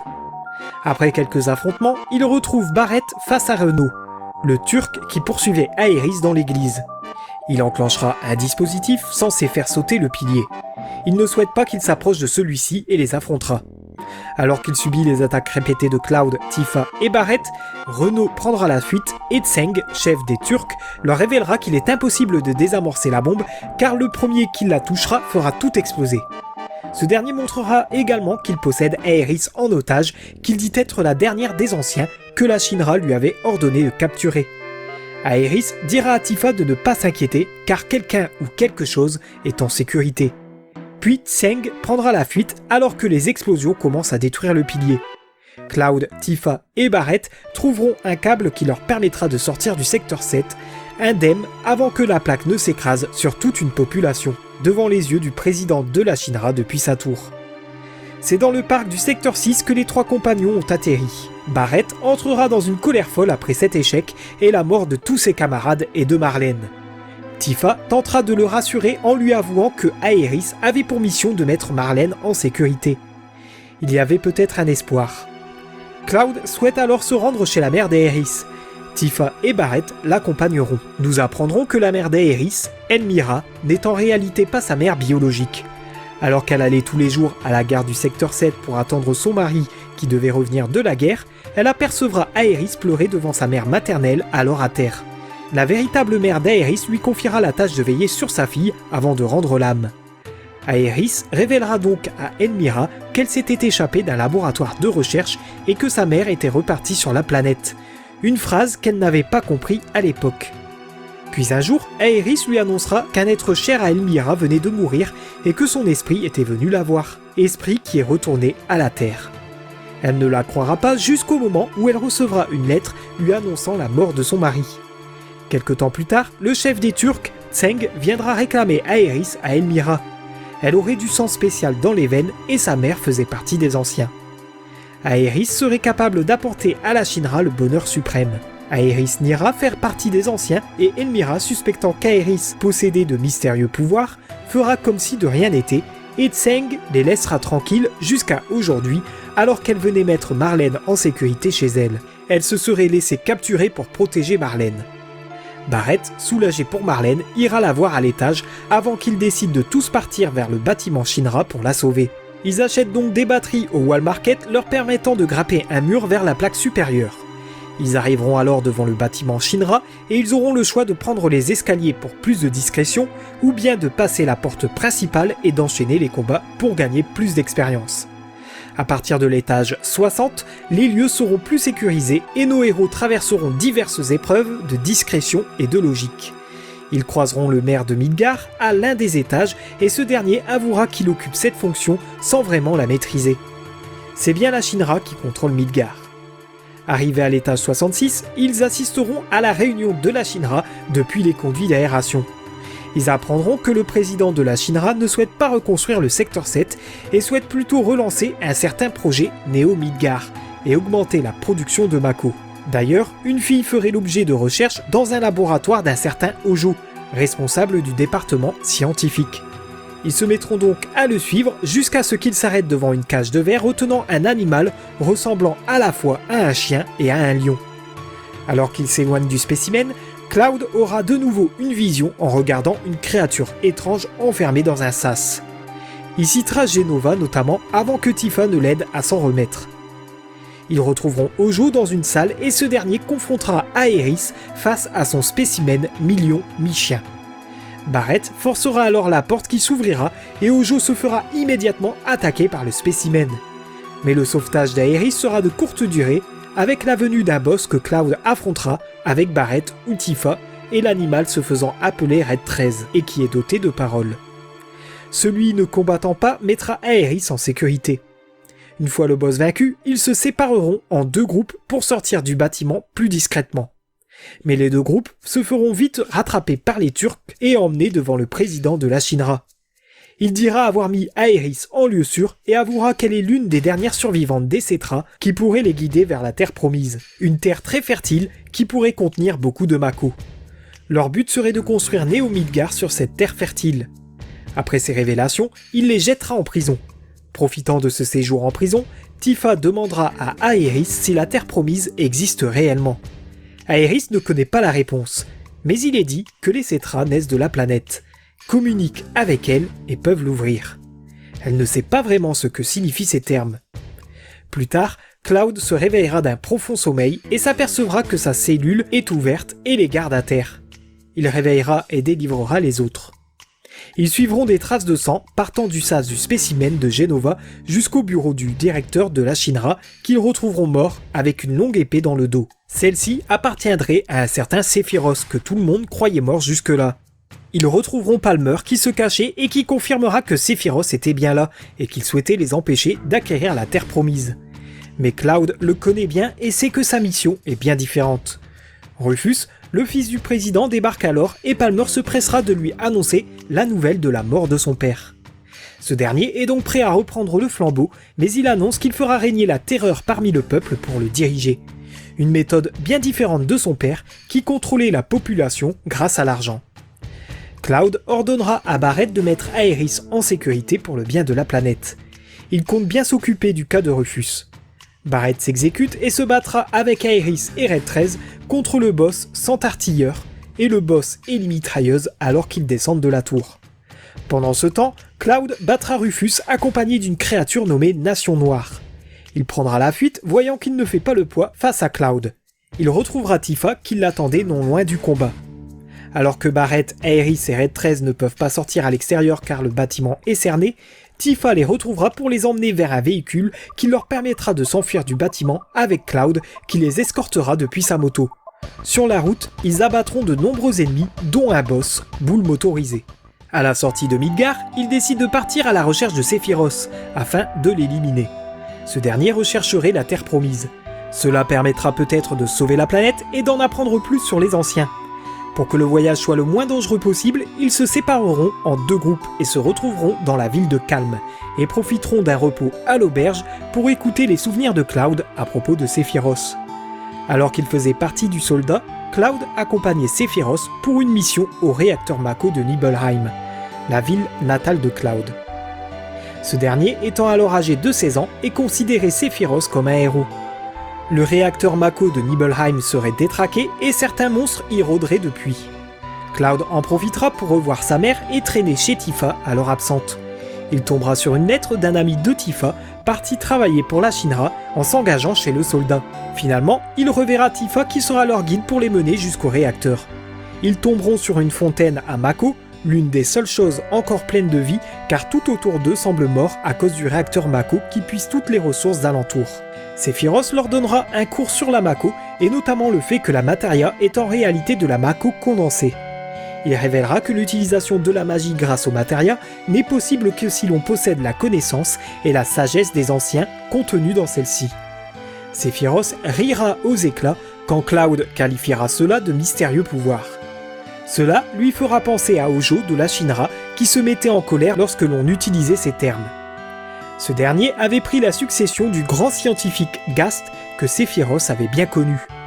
Ils arrivent donc au réacteur qu'ils découvriront alimenté par Jenova, ce qui étonnera Sephiroth car c'était le nom de sa mère. Les différents condensateurs à Mako contiennent des monstres et selon Sephiroth, il s'agirait d'anciens soldats trop exposés à la Mako qui seraient devenus ainsi, l'œuvre du professeur Hojo. Ces découvertes rendront Sephiroth fou car il conclura qu'il a été créé de cette manière. Intrigué par cette découverte, Sephiroth se rendra dans la bibliothèque du château de la Shinra, un château de Nibelheim autrefois occupé par la Shinra. Sephiroth découvrira alors plusieurs choses. Tout d'abord, un organisme mort a été découvert dans une strate géologique il y a 2000 ans. Il a été baptisé Jenova par le Dr Gast. Jenova se révélera être un ancien et la Shinra se servira de Jenova pour lancer les réacteurs Mako. Mais Sephiroth fera une autre découverte qui lui fera péter les plombs. En effet, la planète Gaïa appartenait autrefois aux Cetra. Ceux-ci étaient un peuple nomade qui migrait de planète en planète. À la fin de cette migration devait leur parvenir la terre promise et le bonheur suprême. Mais certains désapprouvaient ce voyage et sont restés sur la planète Gaïa. Une catastrophe s'est, par la suite, abattue sur la planète, forçant ceux-ci à fuir et à se cacher. Il qualifiera les fuyards comme les ancêtres de Cloud, les humains. Ceux qui se sont sacrifiés pour la survie de la planète sont restés Cetra, selon Sephiroth. Il révélera qu'un projet Jenova a été initié pour créer des hommes dotés du pouvoir des anciens et il se dira être issu de ce projet du professeur Gast. Sephiroth sortira donc de la bibliothèque pour retourner au réacteur et prendre le corps de Jenova, sa mère. En sortant de la bibliothèque juste après lui, Cloud découvrira Nibelheim mis à feu et à sang par Sephiroth. Il croisera même Tifa pleurant sur le cadavre de son père au réacteur Mako. Tifa poursuivra Sephiroth pour le tuer, mais Sephiroth la blessera gravement. Une fois mis à l'écart par Cloud, il suivra Sephiroth vers Jenova. Sephiroth dévoilera Jenova sous l'œil colérique de Cloud qui n'en revient toujours pas du massacre de son village par celui qu'il considérait alors comme son héros. Sephiroth, lui, est déterminé à reprendre cette planète aux humains pour la rendre aux Cetra. Il se dira être l'élu de cette tâche. Cloud et Sephiroth s'apprêteront à combattre, mais le souvenir de Cloud s'arrêtera ici car il n'a plus aucun souvenir du reste de cette histoire. Cloud sait cependant qu'il ne pouvait pas gagner contre Sephiroth car il n'était pas plus fort que lui. Cependant, le journal avait bien annoncé la mort de Sephiroth il y a quelque temps. Aeris rappellera cependant que le journal est contrôlé par la Shinra et donc pas fiable. Après ce souvenir, le groupe reprendra la route vers l'est afin d'aller où Sephiroth semble bien être parti avec le corps de Jenova qui reposait à Midgar. Mais pour traverser un marais sans risque de se faire attaquer par un serpent de 9 mètres, ils devront attraper un chocobo. Ils tomberont donc sur un ranch rempli de chocobos. Mais le garçon de ferme n'en a plus à vendre. Il leur expliquera donc la marche à suivre pour les attraper. Avec la bonne matéria et des légumes en poche, ils se mettront donc en chasse d'un chocobo dont ils se serviront pour traverser le marais. Ils traverseront une mine de mithril dans laquelle ils rencontreront les Turcs. Ils révéleront le but de leur mission par inadvertance, celui d'arrêter Sephiroth qui se rend au port de Junon. En sortant de la grotte, des quêtes annexes pourront alors être amorcées. La première est un mini-jeu de stratégie dans lequel nos héros devront protéger des condors face à la Shinra. En effet, les condors couvrent des matérias pensant qu'il s'agit d'eux. Cloud et les autres devront investir dans des unités d'attaque et de défense afin de protéger les condors face à une horde de monstres. Si le fort est envahi, un combat s'amorcera. Ils reviendront plusieurs fois au fort durant leur aventure. Cela leur permettra de récupérer diverses récompenses qui leur seront utiles pour leur voyage. L'autre quête annexe tombera si nos protagonistes se promènent dans la forêt. Le jeu proposera alors un combat aléatoire contre un ninja. À la fin du combat et en choisissant les bons dialogues, il leur sera alors possible d'engager cette ninja voleuse du nom de Yuffie Kisaragi. En cas de mauvais choix, elle pourrait partir avec leur argent et ne pas intégrer l'équipe. Retour à la quête principale, arrivés au port de Junon, ils rencontreront une petite fille qui se fera attaquer par un monstre marin. Un boss nommé Grand Œdème qu'il ne sera pas aisé de défaire. Après le combat, Cloud réanimera la petite fille nommée Priscilla. À son réveil, elle offrira à Cloud l'invocation Shiva, ainsi qu'un sifflet lui permettant de faire appel à son dauphin qui lui permettra d'atteindre Junon. Un officier le repérera et pensant qu'il s'agit d'un soldat de la Shinra, Cloud sera embarqué dans le défilé censé accueillir le nouveau président de la Shinra, Rufus. Ce défilé fait office de mini-jeu de rythme et bien sûr, la récompense sera plus grande si Cloud suit bien la cadence. Rufus et Heidegger, le directeur du département de la sécurité, embarqueront dans un navire en partance pour Costa del Sol. En effet, Sephiroth serait déjà parti là-bas. Cloud s'y introduira et découvrira que ses coéquipiers sont déjà infiltrés. Dans la cale, ils rencontreront Sephiroth et affronteront une partie de Jenova. Une fois à Costa del Sol, ils apprendront que le professeur Hojo se rendrait au mont Corel et se décide de s'y diriger. Sur la route, un étranger leur apprendra qu'un homme avec un manteau noir se dirigeait aussi vers le mont Corel. C'est donc à côté d'un réacteur Mako que se trouve Corel Nord, une ville totalement en ruine et selon ses habitants, ce serait en partie à cause de Barrett. Dans cette ville, ils apprendront que Sephiroth se dirige vers le Gold Saucer. Mais avant de prendre le tram vers sa direction, Barrett leur contera l'histoire de cette ville. Corel était donc une ville minière exploitée pour son charbon. Cette exploitation fut vite remplacée par un réacteur Mako. Tous les habitants s'en réjouissaient, hormis un mineur du nom de Dyne et meilleur ami de Barrett. L'exploitation du charbon était dans sa famille depuis des générations. Une seule voix contre n'a pas empêché la construction du réacteur. Seulement, quelques jours après sa construction, une explosion brûlera la ville. La Shinra a jeté toute la responsabilité sur le peuple. C'est pendant cet événement que Barrett a perdu sa femme et qu'il a décidé de se battre contre les actions de la Shinra. L'histoire se recentre alors sur le présent et notre groupe emprunte alors le tram pour rejoindre le Gold Saucer. Cet endroit est un parc d'attractions proposant plusieurs mini-jeux qui feront gagner des points qu'il sera possible d'échanger contre des lots. Les activités proposées sont assez variées, comme des bras de fer, des bornes super catcher, du basket, une diseuse de bonne aventure, du combat 3D virtuel, des bornes d'arcade comme de la course à moto, une descente en snowboard, un jeu de sous-marin et un jeu ayant pour personnage principal un Mog. Enfin, ils découvriront une activité tout à fait à part, la course de Chocobo. Ils feront également la connaissance de Dio, le propriétaire du parc. Ils rencontreront même un personnage étrange du nom de Kachi, qui est un chat en peluche chevauchant un énorme Mog. Un personnage qui se présentera comme un diseur de bonne aventure et qui insistera pour rejoindre le groupe. Ce qu'ils accepteront. Dans une des salles du Gold Saucer, des personnes ont été victimes de tirs par un homme ayant une arme incrustée sur le bras. Le groupe songera à Barrett qui avait disparu peu après leur arrivée au Gold Saucer. Toutefois, le groupe se fera capturer puis jeter dans la prison du désert. Ils y trouveront Barrett qui leur expliquera ne pas être l'homme ayant tué les hommes au Gold Saucer. Il reprendra alors son histoire sur Corel Nord après avoir découvert au loin son village en feu. Alors qu'ils tentaient de le rejoindre avec Dyne, ils subiront une attaque de la Shinra qui leur feront perdre leurs bras. Le droit pour Barrett, le gauche pour Dyne. Par la suite, Barrett se fera greffer une arme sur le bras droit et apprendra qu'un homme a lui aussi subi une opération pour se faire greffer une arme, mais cette fois-ci sur le bras gauche.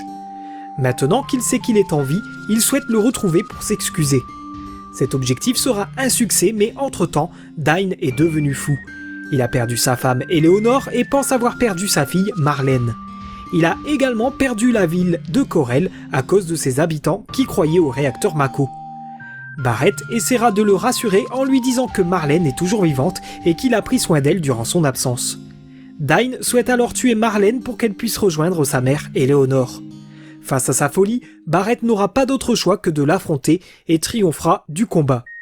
À l'issue de celui-ci, Dyne donnera un pendentif à Barrett qui lui demandera de remettre à Marlène. Même s'il semblait avoir un peu retrouvé la raison, cela ne suffira pas à sauver Dyne qui se suicidera en se jetant de la falaise. Après toutes ces émotions, le groupe cherchera le moyen de sortir de cette prison. Ils apprendront donc qu'il leur faudra gagner une course de chocobo. Objectif qu'ils rempliront sans difficulté pour obtenir un buggy. Ce dernier leur permettra d'atteindre Gonganga. Renaud et Rude les attaqueront et ils n'auront aucun mal à les défaire. Après leur fuite, Cloud et les autres tomberont sur un réacteur Mako. Ils entendront l'arrivée de Scarlett, directrice du département des armements de la Shinra, et l'espionneront. Elle chercherait des matériaux rares afin de financer l'arme qu'est en train de développer Hojo. Une fois Scarlett partie, le groupe fera un tour dans le village. Ils tomberont sur la maison des parents d'un certain Zack. Il serait parti pour la ville il y a 10 ans et avait pour ambition de rejoindre le soldat. Aerys avouera plus tard que son petit ami, engagé dans le soldat, s'appelait aussi Zack. Un jour, il n'est jamais rentré du travail et elle a toujours pensé qu'il aurait rencontré une autre femme. Après ces révélations, ils reprendront la route et tomberont sur le canyon Cosmo, ville natale de Red 13 qui s'appelle en réalité Nanaki. Des gens du monde entier viennent ici pour étudier la vie de la planète. La tribu de Red 13 a toujours protégé le peuple qui aimait ce canyon et la planète. Sa mère a même combattu ici et en est morte, abandonnée par le père de Red 13. Red 13, qui est le dernier survivant de son espèce, qui s'est donné pour mission de protéger son peuple. C'est également ici qu'étudiait l'homme qui est parti pour Midgar afin de fonder le groupe Avalanche. Ils rencontreront Bugenhagen, le grand-père de Red 13. Ce dernier les emmènera à l'observatoire et leur expliquera tout ce qu'il y a à savoir sur l'origine de la planète et de la vie. Ils apprendront que tous les êtres vivants reviennent à la planète une fois morts. C'est grâce à toute cette énergie spirituelle que la planète peut rester en vie. Cependant, la planète s'affaiblit lorsque les réacteurs Mako extraient et conditionnent cette énergie. Oui, la planète est en train de mourir. Il fera ensuite traverser la caverne Guy à Red 13. Au fond de celle-ci repose le corps pétrifié du père de Red 13, Seto. Il fut transformé en statue alors qu'il protégeait le peuple de Canyon Cosmo. Cela changera l'image que Red 13 avait de son père. Son grand-père adoptif réussira à le persuader de continuer à suivre le groupe pour tenter de sauver la planète plutôt que de rester à Canyon Cosmo. La suite de leur parcours se passera à Nibelheim. La ville ne semble cependant pas avoir été rongée par le feu, contrairement aux souvenirs de Cloud. D'ailleurs, les habitants ne se souviennent nullement de cette tragédie. Ils croiseront d'étranges personnages encapuchonnés qui ne feront que répéter les mots Sephiroth ou Réunion. Toutefois, ils trouveront un rapport dans une maison qui assure que ces personnages seraient des clones, que la ville a bien été reconstruite après l'incendie et que les habitants actuels ne seraient que des acteurs. Mais dans quel but ? Au château de la Shinra, ils retrouveront Sephiroth annonçant que Jenova serait prête à devenir calamité des cieux. Pour en savoir plus, il leur donne rendez-vous au nord du mont Nibel avant de disparaître. Ils croiseront un certain Vincent enfermé dans un cercueil. Ce dernier dit avoir été réveillé d'un cauchemar. C'est alors que Cloud lui dira qu'il est dans la réalité et lui racontera l'histoire de Sephiroth. Mais celui-ci lui révélera quelque chose encore plus surprenant. En tant qu'ancien turc, il sait que la femme qui aurait donné naissance à Sephiroth serait en réalité une femme du nom de Lucretia. Elle assistait le professeur Gast pour le projet Jenova. Mais toujours selon Vincent, les dires qui affirment que Jenova serait la mère de Sephiroth seraient également à moitié vrais. Il s'en veut de ne pas avoir protégé Lucretia de ce projet. Vincent se décide alors de les accompagner afin de retrouver Hojo de son côté. Ils traverseront donc le mont Nibel, affronteront un boss et atteindront la ville dans laquelle trône une fusée, les restes d'un projet spatial abandonné par la Shinra. Ils apercevront un avion qui leur serait bien utile pour leur voyage. Cependant, une femme du nom de Shera leur dira de parler au capitaine de l'ancien projet spatial afin d'avoir l'autorisation d'utiliser cet avion. Elle, qui est l'assistante du capitaine, avouera qu'elle pensait que le groupe appartenait à la Shinra. En effet, Rufus est censé passer dans la ville afin de relancer le projet spatial. Il rencontre donc le capitaine Sid dans la fusée. Il leur expliquera donc que le projet a été envisagé par la Shinra à l'époque où elle faisait dans la fabrication d'armes. Cette fusée Shinra numéro 26 devait servir à la recherche de nouvelles ressources dans l'espace. Cependant, le jour du décollage, son assistante Shera restera dans la section moteur de la fusée. Une pièce était défectueuse et elle souhaitait se sacrifier pour que la fusée puisse décoller. Sid annulera le décollage car il ne souhaitait pas avoir de sang sur les mains. Plusieurs jours allaient être nécessaires pour repréparer la fusée pour le décollage. C'est durant ce laps de temps que la Shinra découvrira l'énergie Mako et annulera donc le projet de recherche de ressources dans l'espace. L'arrivée de Rufus redonne alors l'espoir à Sid que la Shinra puisse reprendre ce projet.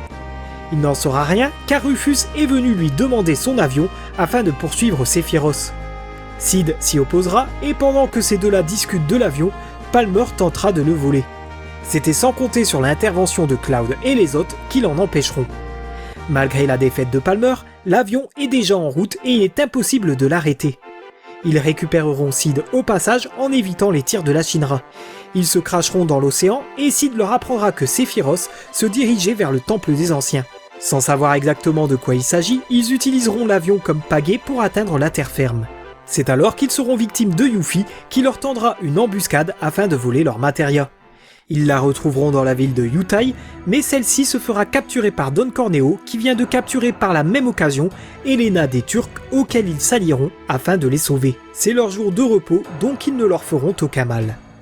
Après cette histoire, Yuffie leur rendra leur materia et rejoindra le groupe à nouveau.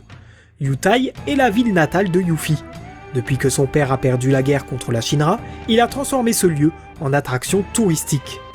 Depuis ce temps, Yuffie vole des matérias dans l'espoir de devenir un jour suffisamment forte pour changer la situation. Dans une quête annexe, il est possible d'affronter 5 ennemis dans une pagode. Son père est le dernier d'entre eux. Après avoir perdu le combat, il s'excusera à Yuffie de ce qu'il a fait de cette ville et la persuadera de rester avec Cloud et les autres membres du groupe. Après ces événements secondaires, ils rencontreront un marchand d'armes à l'est de Gonganga. Il leur apprendra que le propriétaire du Gold Saucer lui aurait acheté la clé du Temple des Anciens. Ils se rendent donc au Gold Saucer et Dio, le propriétaire, leur cédera la clé uniquement après l'avoir diverti de quelques combats. Ils se retrouveront malheureusement coincés au Gold Saucer le temps d'une nuit car le tram est tombé en panne. Pendant sa nuit à l'hôtel, Cloud recevra la visite d'Aerys ou de Tifa ou de Barrett selon les choix qu'il aura opérés durant son aventure.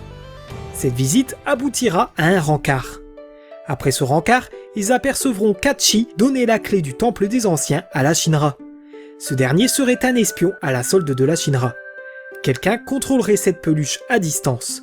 Malgré tout, il insistera pour continuer à les accompagner et pour cela, il n'hésitera pas à prouver qu'il retient Marlène. Il leur dira malgré tout où trouver le Temple des Anciens et ils s'y rendront. À l'entrée du temple, Tseng est en train de mourir à cause de Sephiroth qui serait déjà à l'intérieur. Il révélera que l'objectif de Sephiroth ne serait finalement pas la terre promise. Ils s'enfonceront donc un peu plus dans le temple à la recherche de Sephiroth et ils se rendront compte que les esprits des anciens protègent le temple. D'ailleurs, l'énergie spirituelle de la planète leur montrera un flashback du moment où Sephiroth a révélé ne vouloir faire plus qu'un avec la planète, sa sagesse et sa connaissance. Révélation faite à Tseng avant qu'il ne le blesse gravement. Sephiroth montrera d'ailleurs qu'il en est capable en apparaissant lui aussi dans le flashback en tant que spectateur. Il peut donc bien se connecter à l'énergie spirituelle de celle-ci. Après avoir traversé plusieurs énigmes, ils retrouveront Sephiroth qui révélera alors son plan. Celui d'invoquer le météore pour blesser la planète et se rendre à cette blessure pour baigner dans l'énergie spirituelle qui essaiera de la cicatriser. En s'exposant à une telle quantité d'énergie, il pourrait obtenir un pouvoir semblable à celui d'un dieu. Ce dernier sortira de la pièce et laissera place à un boss dragon qui, en mourant, leur laissera la materia Bahamut. Ils trouveront alors la materia noire capable d'invoquer le météore. En réalité, la materia noire est le temple entier. Il leur faudra rétrécir le temple en manipulant la maquette de celui-ci. Seulement, ils rétréciront avec le temple et n'auront jamais la possibilité d'être plus grands que lui. C'est pour cela que Kachi voudra se sacrifier en restant à l'intérieur du temple afin de le rétrécir pour le reste du groupe. Après avoir affronté un autre boss, ils sortiront du temple pour laisser Kachi faire son boulot. Il sera remplacé par une seconde peluche pour la suite de l'aventure. Celui-ci étant nommé Kachi numéro 2. Toutefois, une fois la materia noire récupérée, Sephiroth réapparaîtra et par un pouvoir mystérieux forcera Cloud à la lui donner. Après cette étrange manipulation, Cloud tombera dans le coma et lors de son réveil, il apprendra qu'Aerys a décidé d'arrêter Sephiroth par ses propres moyens, étant donné qu'elle possède une meilleure connaissance des anciens et de leur pouvoir. Ce serait à la Cité des Anciens qu'elle se serait rendue. Ils partent alors à sa recherche. Mais pour entrer dans la Cité des Anciens, ils devront trouver la harpe lunaire dans le village des ossements afin d'y accéder. Une fois déterrée, la Cité des Anciens apparaîtra dans la forêt du village des ossements. Alors qu'il retrouve Aerys, Cloud sera encore pris de folie et essaiera cette fois-ci de la tuer. Des cris de Barrett et de Tifa le réveilleront. Sephiroth surgira alors de nulle part et la transpercera, la tuant sur le coup. La materia d'Aerys tombera alors dans l'eau. Cloud est alors dévastée pendant que Sephiroth jubilera en disant qu'elle rejoindra bientôt l'énergie de la planète. Il avouera également savoir où se trouve la Terre Promise, sa prochaine destination de l'autre côté des champs enneigés. Avant de partir, il les laissera face à un boss, Genovavi. Après l'avoir exterminé, ils déposeront le corps d'Aerys dans le bassin. Pour en arriver là, Sephiroth et Genova ont laissé croire à Cloud qu'ils se sont servis de lui. C'est à cause de ces paroles et de la mort d'Aerys que Cloud sera décidé de partir à la recherche de Sephiroth pour se venger. Bien sûr, tout le groupe l'accompagnera. Direction le nord pour notre groupe qui traversera le Glaçon Village. Dans une des maisons de ce village, ils dénicheront des vidéos du professeur Gast et de Ifalna, son épouse et mère d'Aerys.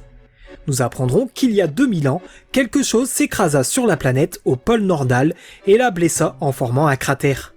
Les Cétras s'y rendirent pour essayer de soigner sa blessure.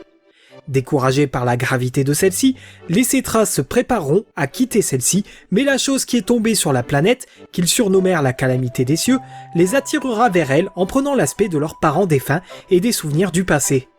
Bref, cette calamité du passé, que nous surnommons aujourd'hui Jenova, trompa les Cétras afin de les transformer en monstres pour les obliger à s'entretuer. Pour se défendre, la planète créera une arme dont elle n'aura pas le temps de se servir car une poignée de Cétras réussira à contenir la calamité sous terre. Jenova est donc toujours en train de dormir quelque part sur Terre, tout comme l'arme dont on ne connaît ni la nature ni l'emplacement. Une dernière vidéo montrait Hojo et des membres du soldat débarquer chez le professeur Gast et Ifalna. Ils captureront Ifalna et Aerys afin de faire des expériences sur elle et tueront le professeur Gast qui refusait de les aider dans leurs recherches. Toujours sur leurs traces, Elena et les membres du soldat leur tomberont dessus, désireuses de se venger de la mort de Tseng, sans succès. Ils reprendront donc leur route vers le nord en traversant les montagnes en snowboard. Une chute les forcera à traverser un désert de glace dans lequel il est possible de tomber sur une femme à combattre afin d'obtenir la Materia Alexandre. Entre-temps, ils trouveront l'hospitalité chez un certain Olzoff. Il leur donnera les instructions afin de grimper le glacier sans mourir d'hypothermie. Après plusieurs séquences d'escalade et d'exploration de cavernes, ils affronteront Shizo, un dragon. Après l'avoir terrassé, ils apercevront donc le cratère nord et plusieurs clones semblant se rendre vers celui-ci. Sephiroth fera à nouveau une apparition et ils affronteront encore une fois Jenova.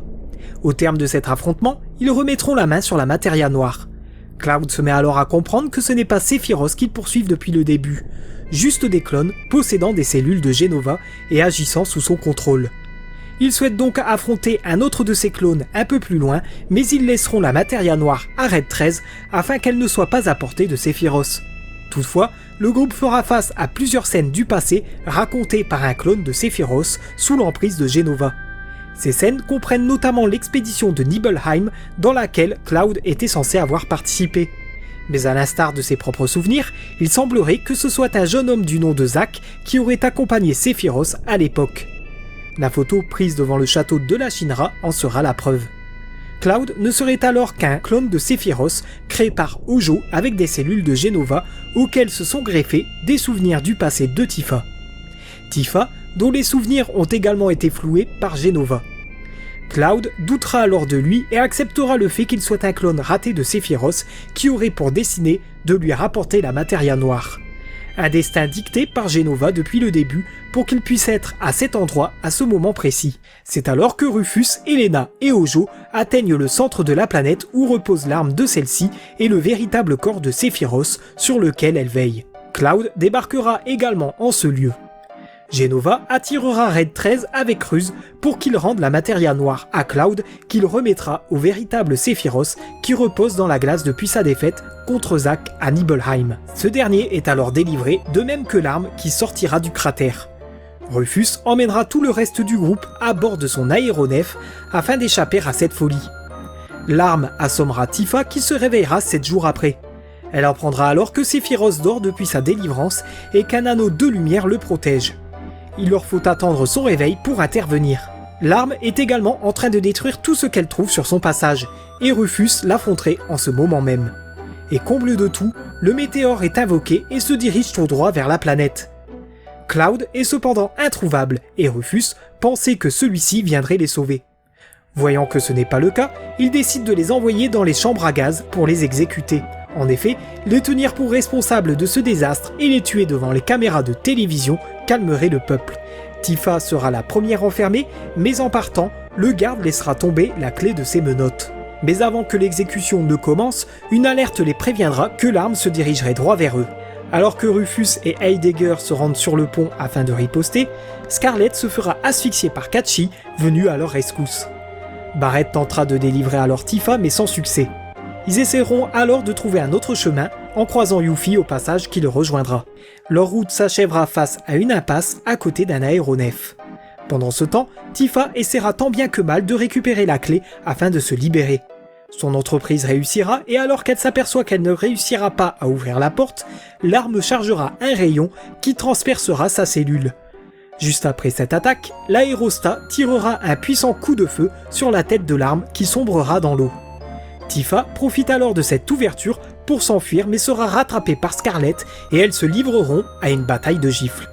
Mais Barrett et le reste du groupe mettront fin à cette bataille en débarquant avec un aéronef. Une corde sera lancée et Tifa s'y agrippera pour les rejoindre. À bord de cet aéronef, surnommé le Haut-Vent, Red 13 émettra l'hypothèse selon laquelle Cloud serait tombé dans la rivière de la vie suite à la libération de l'arme. Finalement, ils le localiseront à Midil, une île tropicale. Il aurait échoué sur une plage, recueilli, puis transporté dans une clinique à cause de son état catatonique suite à une trop grande exposition à la Mako. Tifa se décidera de rester à son chevet tandis que le reste du groupe, en espionnant la Shinra, apprendront qu'ils sont à la recherche des méga Materia qui seraient 3 fois plus puissantes que les Materia classiques. Elles leur permettraient de détruire le météore. La Shinra a donc la méga Materia de Nibelheim, et il ne leur reste plus qu'à trouver que celle de Corel et de Fort Condor. C'est pour cela que le groupe se rendra à Corel. Mais en arrivant au réacteur de ce dernier, ils apercevront la Shinra en sortir à bord d'un train. Le groupe les poursuivra à bord d'un autre train, puis sautera à bord de ce dernier une fois à hauteur. Ils affronteront des ennemis à chaque wagon avant d'arriver à la locomotive pour stopper le conducteur et récupérer la méga Materia bleue. Leur prochaine destination est donc le Fort Condor, et en arrivant sur les lieux, ils repousseront une attaque de la Shinra, cherchant à mettre la main sur la méga Materia jaune. Une fois l'invasion repoussée, le chef du Fort Condor leur donnera la méga Materia jaune. Toutefois, ils ne seront pas au bout de leur peine en apprenant qu'une 4e méga Materia se cacherait à Junon. Mais avant de s'y rendre, ils décident de retourner voir Cloud et Tifa. Mais l'arme viendra gâcher la fête. Ils réussiront à la faire fuir, mais le mal est déjà fait. L'île sera déchirée en deux, faisant sombrer Cloud et Tifa dans la rivière de la vie. Mystérieusement, Tifa entrera dans le subconscient de Cloud et reconstruira la mémoire de ce dernier. Tout sera plus clair pour eux. En effet, Cloud est bien l'ami d'enfance qu'a connu Tifa. Il a quitté Nibelheim il y a 5 ans pour essayer de devenir soldat première classe. Toutefois, il ne sera qu'un simple milicien et n'a jamais pu avouer la vérité à Tifa. Il lui a fait croire dans ses lettres qu'il lui a envoyées qu'il était bien devenu un soldat première classe. En ce qui concerne la mission avec Sephiroth à Nibelheim, Cloud était bien présent en tant que milicien pour assister Sephiroth et Zack. En effet, depuis tout ce temps, Cloud s'est construit autour des souvenirs qu'il avait de Zack, son meilleur ami. Tous les événements de la mission de Nibelheim jusqu'au duel contre Sephiroth ont bien été vécus par Zack. Zack étant vaincu par Sephiroth, c'est à ce moment-là que Cloud interviendra pour sauver Tifa et tenir alors la promesse qu'il lui avait faite dans sa jeunesse. Cloud remportera son combat contre Sephiroth qui tombera dans la rivière de la vie alors qu'il tenait la tête de Jenova. À la suite de cet affrontement, le corps de Sephiroth fut conservé dans la Mako et échouera à l'intérieur du cratère de la météorite. Cette reconstruction permettra à Cloud de retrouver ses esprits et de mener son groupe vers Junon pour rechercher la 4e méga Materia. Mais la Shinra est déjà en train de l'extraire vers son sous-marin. Renault mettra un boss en travers de leur route pour leur faire perdre du temps.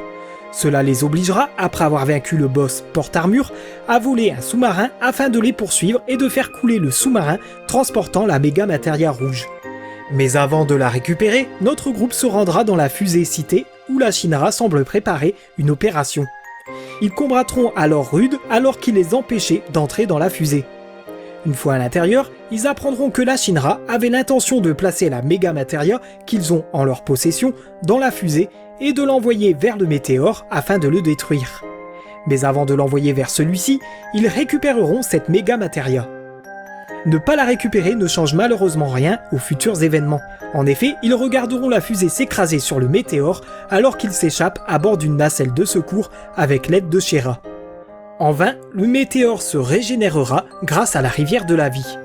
Alors que tout espoir semble perdu, ils prennent la décision de rendre visite à Bugenhagen au canyon Cosmo, après avoir pris soin de récupérer la méga matéria rouge qu'ils ont fait couler auparavant grâce aux sous-marins. D'ailleurs, ils y affronteront à nouveau Renaud et Rude. Bugenhagen leur demandera de l'emmener vers la cité des anciens pour savoir ce qu'Aerys avait l'intention de faire. Elle qui disait être la seule à pouvoir arrêter le météore. Cloud en profitera pour déposer les méga matéria à l'observatoire et récupérera une invocation Bahamut 0. En se rendant à la cité des anciens, Bugenhagen entendra la voix des anciens qui lui diront que seul le sacre, un puissant sort de magie blanche, pourra s'opposer au météore.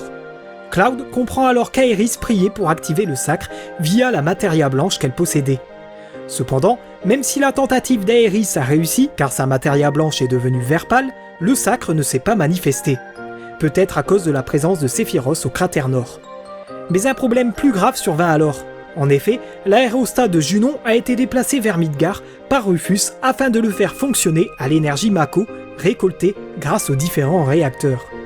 Il souhaite se servir des tirs de Mako pour éliminer Sephiroth au cratère nord dans l'espoir de faire disparaître le météore. On aperçoit d'ailleurs Rive finalement en vie et chargé de régler la production du réacteur. Toutefois, une nouvelle arme sortira des océans et viendra menacer Midgar. Cloud et les autres l'affronteront, mais c'est un tir du canon de Midgar qui aura raison de l'arme. Le rayon terminera sa course sur la barrière entourant Sephiroth et la désintégrera. Mais avant de mourir, l'arme avait envoyé quelques tirs qui s'abattront sur la tour Shinra et la détruira, provoquant la mort de Rufus. Hojo prendra alors le contrôle du canon géant afin d'orchestrer un second tir vers Sephiroth pour qu'il soit exposé à une dose immense d'énergie Mako. Cela permettrait de conférer à Sephiroth le pouvoir d'un dieu. Rive, qui se révèle être Kachi, le fameux espion de la Shinra, ne pourra rien faire face à Heidegger qui prendra le contrôle des opérations suite à la mort du président Rufus. Cloud et sa troupe sauteront en parachute vers Midgar afin d'arrêter le canon. En traversant Midgar vers ce dernier, ils affronteront tous les membres de la Shinra jusqu'à Hojo qui révélera avant la bataille être le père de Sephiroth. Leur dernier objectif sera de libérer le sacre, mais pour cela, il leur faudra affronter Sephiroth. Au-delà de vouloir sauver le monde, chaque membre du groupe y trouvera une raison personnelle pour se motiver. Ils voyageront donc jusqu'au cœur de la planète et ils affronteront Sephiroth dans un combat final au terme duquel il sera vaincu avec beaucoup de difficultés.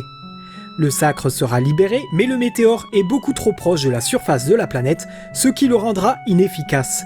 Midgar sera alors presque anéanti lorsque la rivière de la vie s'élèvera pour repousser le météore, permettant au sacre de détruire l'invocation. Des crédits apparaissent alors à l'écran, puis un épilogue se lance et nous montre les ruines de Midgar 500 ans plus tard. Nous apercevons Red 13 et sa descendance observer Midgar et les déserts alentours désormais envahis par la végétation. Et bien sûr, d'autres quêtes secondaires sont possibles d'être réalisées, comme détruire les armes rubis et diamants, qui sont extrêmement puissantes, ou même de découvrir quelques secrets, comme le périple de Cloud et Zack depuis les laboratoires de la Shinra, où ils ont subi des expériences jusqu'à la mort de Zack, abattu par la Shinra, alors qu'il s'était enfui de ces derniers avec Cloud. Sans oublier Vincent, qui en apercevant Lucretia, son amour du passé, aura des flashbacks montrant que Lucretia était l'assistante d'Hojo et aura un enfant avec ce savant fou. Enfant qui subira des expériences et qui se fera injecter des cellules de Genova. Cet enfant n'est nul autre que Sephiroth. Alors qu'il avait accepté que Lucretia ait cette idylle avec Hojo, car il ne souhaitait que son bonheur, il affrontera le scientifique dès que Lucretia présentera des symptômes d'une maladie inquiétante. Seulement, Hojo le blessera gravement d'une balle dans la poitrine et se servira de son corps pour réaliser des expériences, ce qui expliquera son état actuel. Final Fantasy VII recevra un excellent accueil de la part de la presse de l'époque. Son score moyen était de 95%. GameFan le qualifiera comme le plus grand jeu jamais créé. Chez GameSpot, on reconnaîtra que jamais un jeu vidéo n'avait aussi bien allié technologie, jouabilité et narration, en ayant toutefois un coup de cœur pour les graphismes, l'audio et l'histoire du jeu. Les 4 critiques d'Electronic Gaming Monthly lui donneront une moyenne de 9,5 sur 10 et l'éliront jeu du mois. Ces critiques loueront les décors précalculés, les cinématiques FMV, les combats et surtout l'histoire. Ces critiques n'ont cependant pas spécialement apprécié que la fin ne résolve pas tous les problèmes. Ils salueront aussi les améliorations faites sur la version américaine par rapport à la version japonaise. GamePro lui donnera la note parfaite de 5 sur 5 dans chacune de leurs 4 catégories: graphisme, son, jouabilité et fun. Une narration qu'ils qualifieront de dramatique, sentimentale et touchante d'une manière qui rende les personnages attachants et vivants grâce à leurs animations réussies. Ils seront d'accord avec l'official PlayStation Magazine en déclarant que l'ATB procurait aux batailles une tension et une situation d'urgence comme on en voyait rarement dans les RPG. Djebour, d'IGN, reconnaîtra que les graphismes étaient à des années-lumière de tout ce qu'il se faisait sur PlayStation à l'époque, et il considérait ces combats comme le point fort du jeu. Paul Davies, du Computer and Video Games, déclarera que l'intrigue est passionnante, magnifique, qui fera basculer vos émotions et qui révolutionnerait votre croyance en ce qu'un jeu vidéo peut accomplir, tandis qu'Alex C., du même magazine, fera l'éloge de l'histoire dramatique composée de personnages au caractère bien développé. Avec une nuance tout de même, celle d'un récit long à se mettre en place, comme pour les précédents jeux de la série, mais qui sera rattrapé par des moments de mélodrame mélangés à des scènes de pure poésie et visuel. Edge notera que Final Fantasy VII ressemblait à un film interactif. Ils salueront l'alliance d'une histoire complexe bien loin des tendances des aventures occidentales, avec une musique cheap parfaitement orchestrée. RP Gamer fera l'éloge de la composition d'Uematsu, qui est variée et conséquente. Digitizer saluera la taille du monde du jeu, considérera le jeu comme le plus grand de tous les temps et parfait à presque tous les égards. Dans le magazine Hyper, Dan Tooze félicitera les mini-jeux présents et plus particulièrement celui de moto, lui rappelant le film d'animation Akira. Vous l'aurez compris, Final Fantasy VII jouissait d'excellentes critiques, mais certains points négatifs seront soulevés par certaines presses. GameSpot et l'official PlayStation Magazine pointeront du doigt une traduction approximative et floue. RP Gamer le soulignera aussi en ajoutant que le jeu est rempli de fautes d'orthographe et d'autres erreurs qui complexeront davantage une intrigue déjà bien déroutante. GamePro martèlera également que c'est un défaut important du jeu. Mais pour IGN, le seul défaut du jeu est celui de ne pouvoir utiliser que 3 personnages à la fois. Concernant la version PC sortie plus tard, elle subira de nombreuses critiques négatives. Par exemple, jamais Computer Games Magazine n'aura vu un jeu incompatible avec autant de configurations différentes. Computer Gaming World se plaindra de la qualité de la musique souffrante sur les cartes son PC, tandis que Next Generation Magazine trouvera les arrière-plans précalculés moins impressionnants que ceux de la version PlayStation. Au contraire, ce même magazine saluera les visuels des combats en haute résolution. eComputer Games Magazine déclarera que ce portage montrait la puissance graphique potentielle des PC.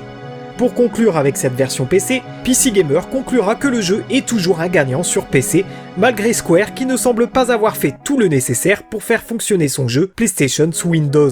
Dernière chose qui n'est pas vraiment une critique en elle-même, c'est l'inquiétude des parents américains sur la violence représentée dans Final Fantasy VII, suite à la fusillade du lycée Columbine.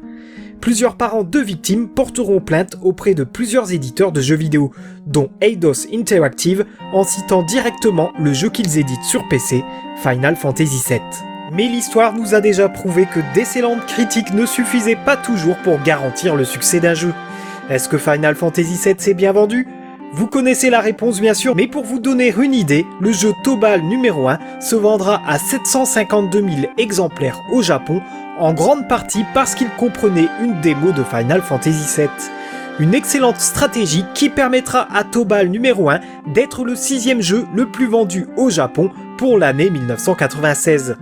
Toujours avant la sortie du jeu, la PlayStation connaîtra une hausse significative de ses ventes en prévision de la sortie de Final Fantasy VII qui sera précommandée à hauteur de 1,1 million d'exemplaires 10 jours avant sa sortie et 1,83 quelques heures avant sa sortie.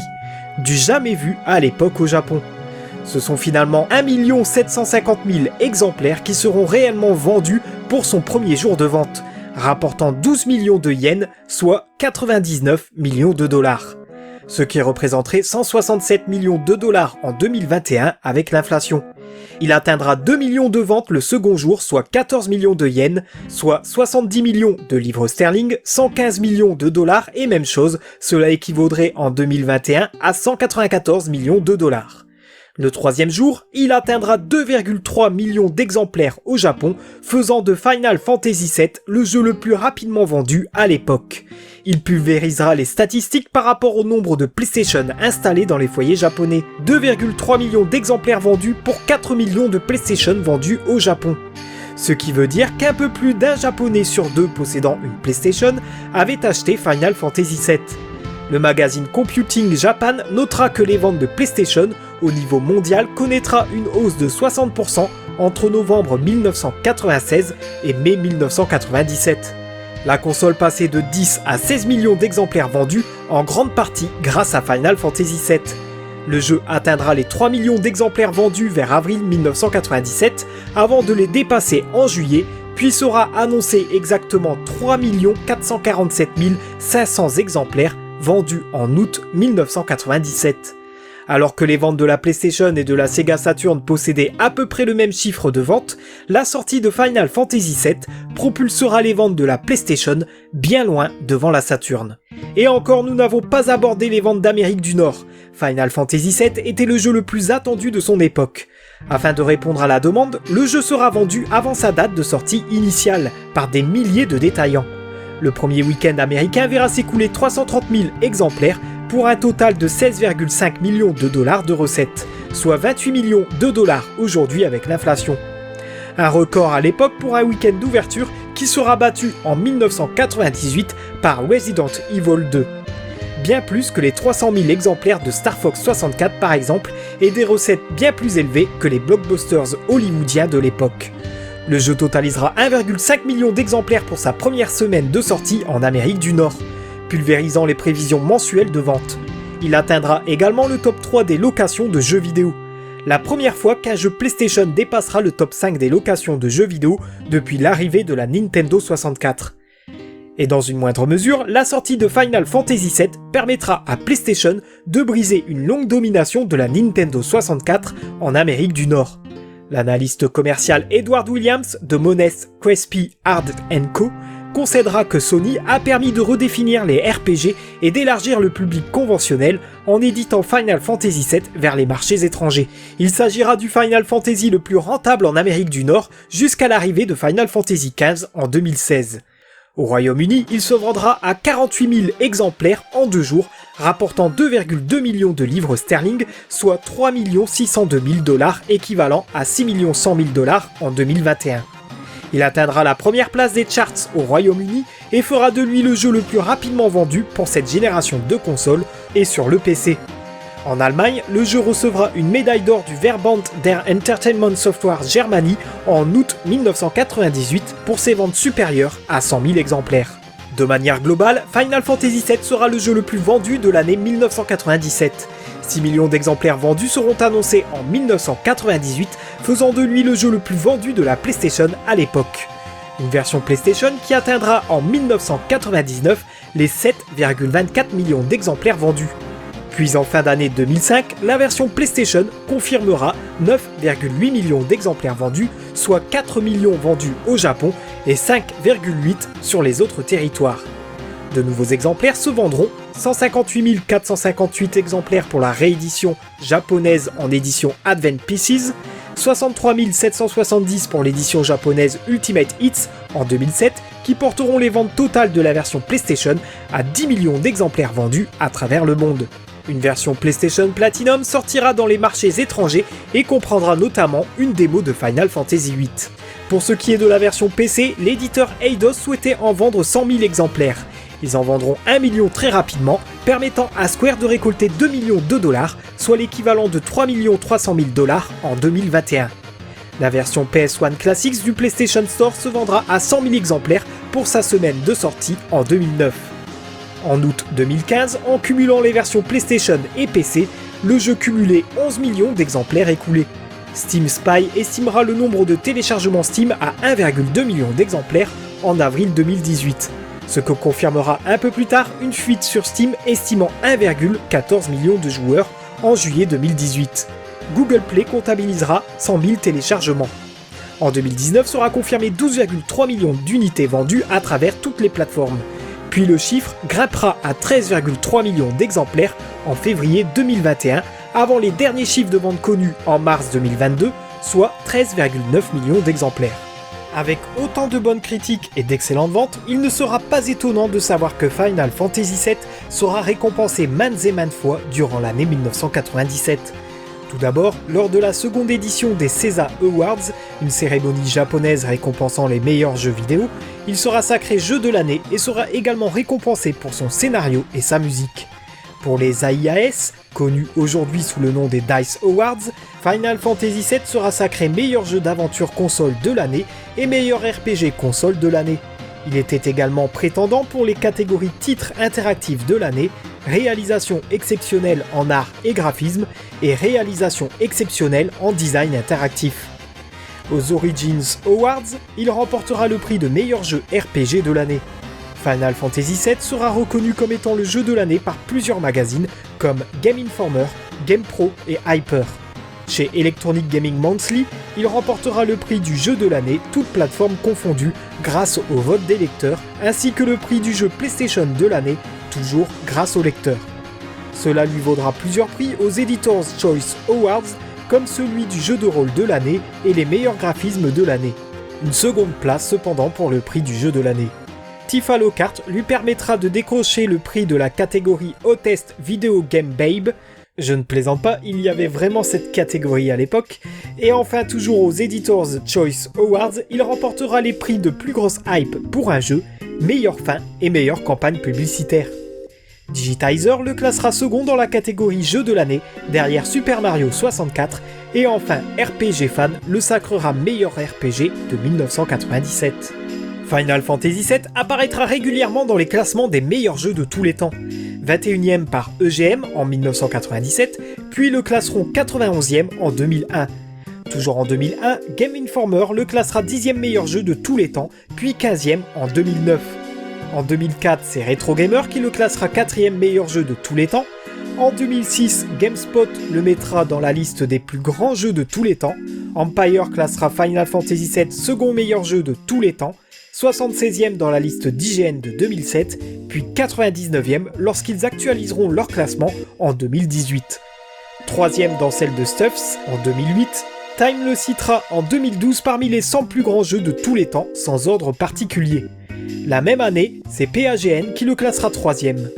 Enfin, en 2019, Popular Mechanics le classera 2e meilleur jeu de tous les temps.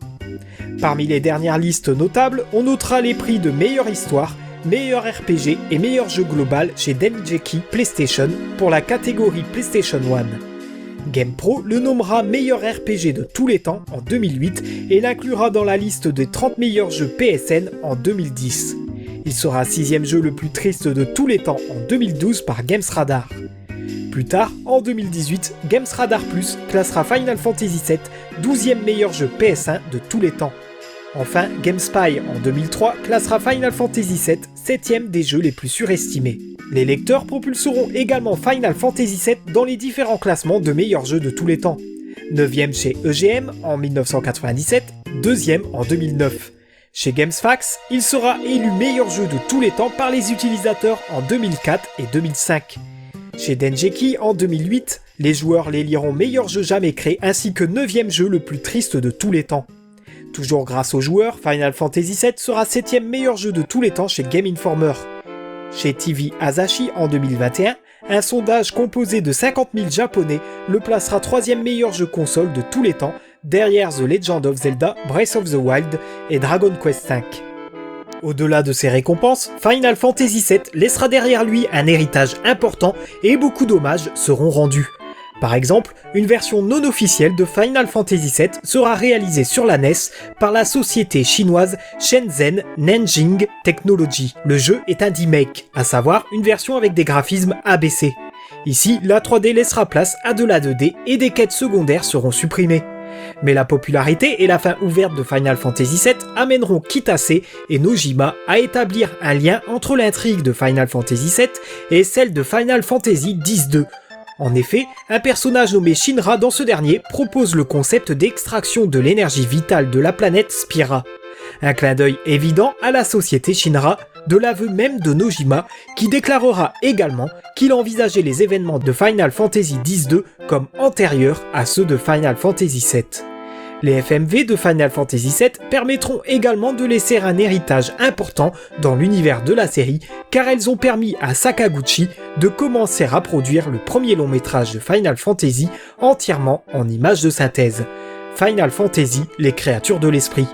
Certains opus futurs de la série hériteront de cette esthétique particulière, mélangeant fantasy et technologie moderne, voire avancée.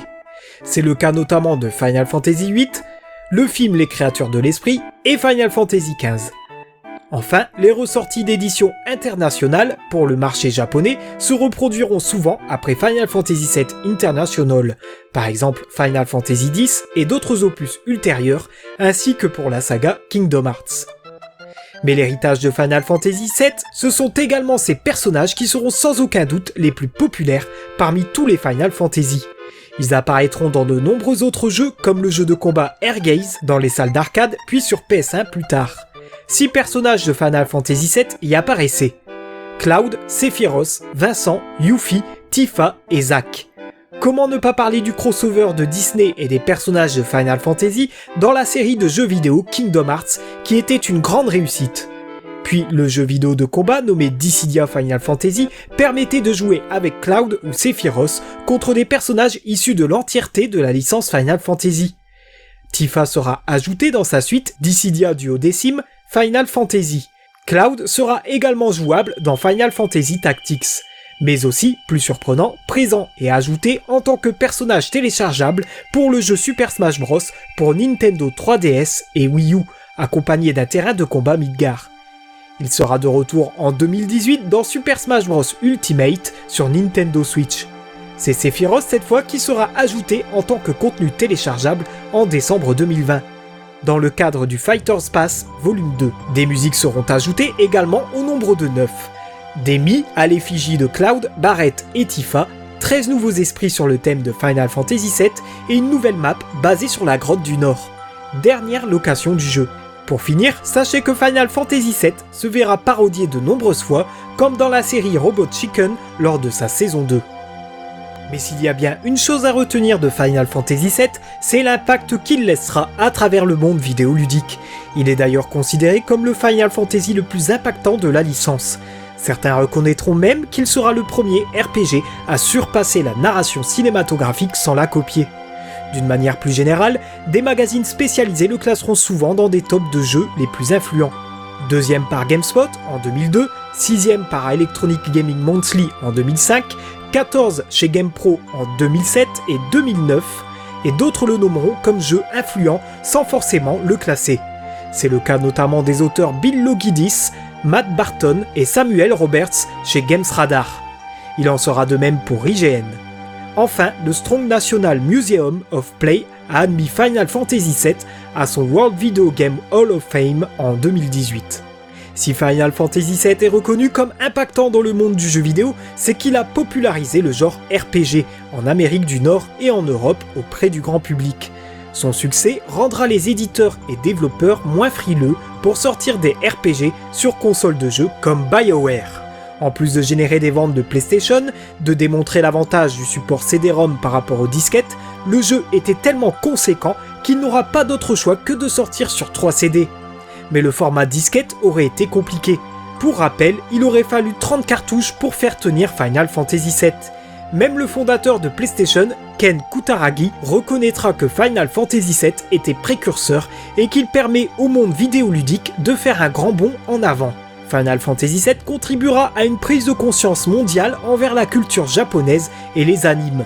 Selon l'auteur Matt Alt, ce serait grâce au mélange de sensibilité japonaise contenu dans le jeu dans une culture américaine dominante. Ce mélange de personnages d'anime avec de grands yeux aux cheveux touffus, de mélodrames comme l'on en voit dans les mangas, des héros androgynes et l'idée qu'un jeu vidéo puisse être une simple exploration méditative comme un manège à sensations. Comme je vous disais en début de vidéo, Final Fantasy VII était le premier jeu possédant un budget que l'on donne généralement aux blockbusters hollywoodiens. Beaucoup de jeux lui emboîteront le pas. Le jeu sera une référence et impactera toute l'industrie de par ses graphismes, ses FMV, sa narration, les plans de caméra cinématographiques, jusqu'à sa musique par Uematsu qui sera souvent citée jusque dans les radios. Par exemple, le thème d'Aeris sera classé 16e sur le Classic FM Hall of Fame. classement établi naturellement par Classic FM au Royaume-Uni. Elizabeth Davis, animatrice de cette radio, concédera que Final Fantasy VII a initié toute une génération à la magie de la musique orchestrale. Enfin, Final Fantasy VII inspirera de nombreux RPG qui lui succéderont dans le domaine d'inclure des mini-jeux. Sa narration marquera un tournant dans l'industrie vidéoludique de par sa profondeur, la construction de ses personnages, ses scènes émotionnelles et son cachet très cinématographique empruntant beaucoup de codes au cinéma hollywoodien. Ce jeu sera un point de repère pour de nombreuses productions vidéoludiques futures. Je vais reprendre l'exemple qui spoil, encore une fois, n'oubliez pas de vous rendre au temps indiqué pour l'éviter. Par exemple, la mort d'Aerys sera reconnue comme l'une des morts les plus marquantes du jeu vidéo, faisant également de Sephiroth le pire antagoniste de l'histoire du jeu vidéo. IGN classera cette scène première des 100 meilleurs moments de l'histoire des jeux vidéo. Une scène qui aidera à décoller le média du jeu vidéo comme simple média pour enfants en le valorisant. Brian Taylor, pour Big Screen, comparera l'émergence de théories de fans pour empêcher la mort d'Aerys, comparables aux efforts des lecteurs de The Old Curiosity Shop, qui ont envoyé de nombreuses lettres à Charles Dickens pour qu'il réécrive la fin de son livre afin de sauver l'attachante protagoniste, Nell. Fin de spoil. Bref, on peut dire que Final Fantasy VII inspirera de nombreux développeurs. GameSpot avait déjà déclaré dans son test que le jeu influencerait tous les jeux de rôle qui suivraient, et il est vrai que son approche cinématographique de la narration sera largement adoptée dans les RPG qui suivront. Retro Gamer ajoutera lors de son test que la conception des personnages de Final Fantasy VII façonnera les RPG japonais pour les années à venir. On remarquera aussi par exemple que Final Fantasy VII donnera la base des Limit Break qui sera réutilisée pour les futurs opus. Peter Molineux, créateur de Fable, considère Final Fantasy VII comme celui qui a défini le genre RPG. Le fondateur de BioWare, Greg Seshuk, le citera comme le premier jeu engageant émotionnellement auquel il a joué et avouera qu'il possède un grand impact sur le travail de BioWare. Black Isle Studios citera Final Fantasy VII comme source d'inspiration pour Planescape Torment, sorti en 1999.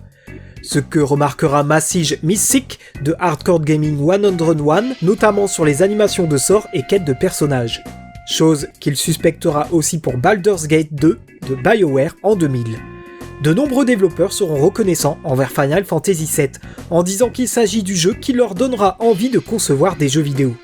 C'est le cas de Constantine Jupe de Media Molecule. Tim Schafer, fondateur de Double Fine Productions, le citera comme son jeu préféré de tous les temps. Genova Chen, fondateur de That Game Company, a d'ailleurs choisi ce nom de Genova comme prénom d'adoption pour son travail. Enfin, Path of Exile, sorti en 2013, s'inspirera du système de Materia, selon le designer de Grinding Gear Games, Chris Wilson. Un autre point se doit d'être abordé, celui de l'univers de Final Fantasy VII. Ce dernier possède une ambiance très cyberpunk, l'une des meilleures du genre selon Games Radar+. La ville de Midgar sera même comparée aux villes des films Akira et Blade Runner par Harry Makin du Paste Magazine. Une ambiance cyberpunk qui sera aussi comparée à du dieselpunk, genre similaire au steampunk par Aja Romano du Daily Bot et Philip Boyce d'Eurogamer. C'est un genre mélangeant futur et rétro pour vulgariser la chose. Pour ce qui est de son thème écologique, il montre très clairement que Final Fantasy VII était un jeu visionnaire avec ce thème plus actuel aujourd'hui qu'à l'époque. Barrett et son groupe terroriste Avalanche seront parmi les rares terroristes héroïques de la culture pop dans les jeux vidéo, et ceux-ci inspireront beaucoup d'activistes écolos, dont des membres importants de Greenpeace. Mais sa pertinence politique l'est uniquement dans un monde post-11 septembre.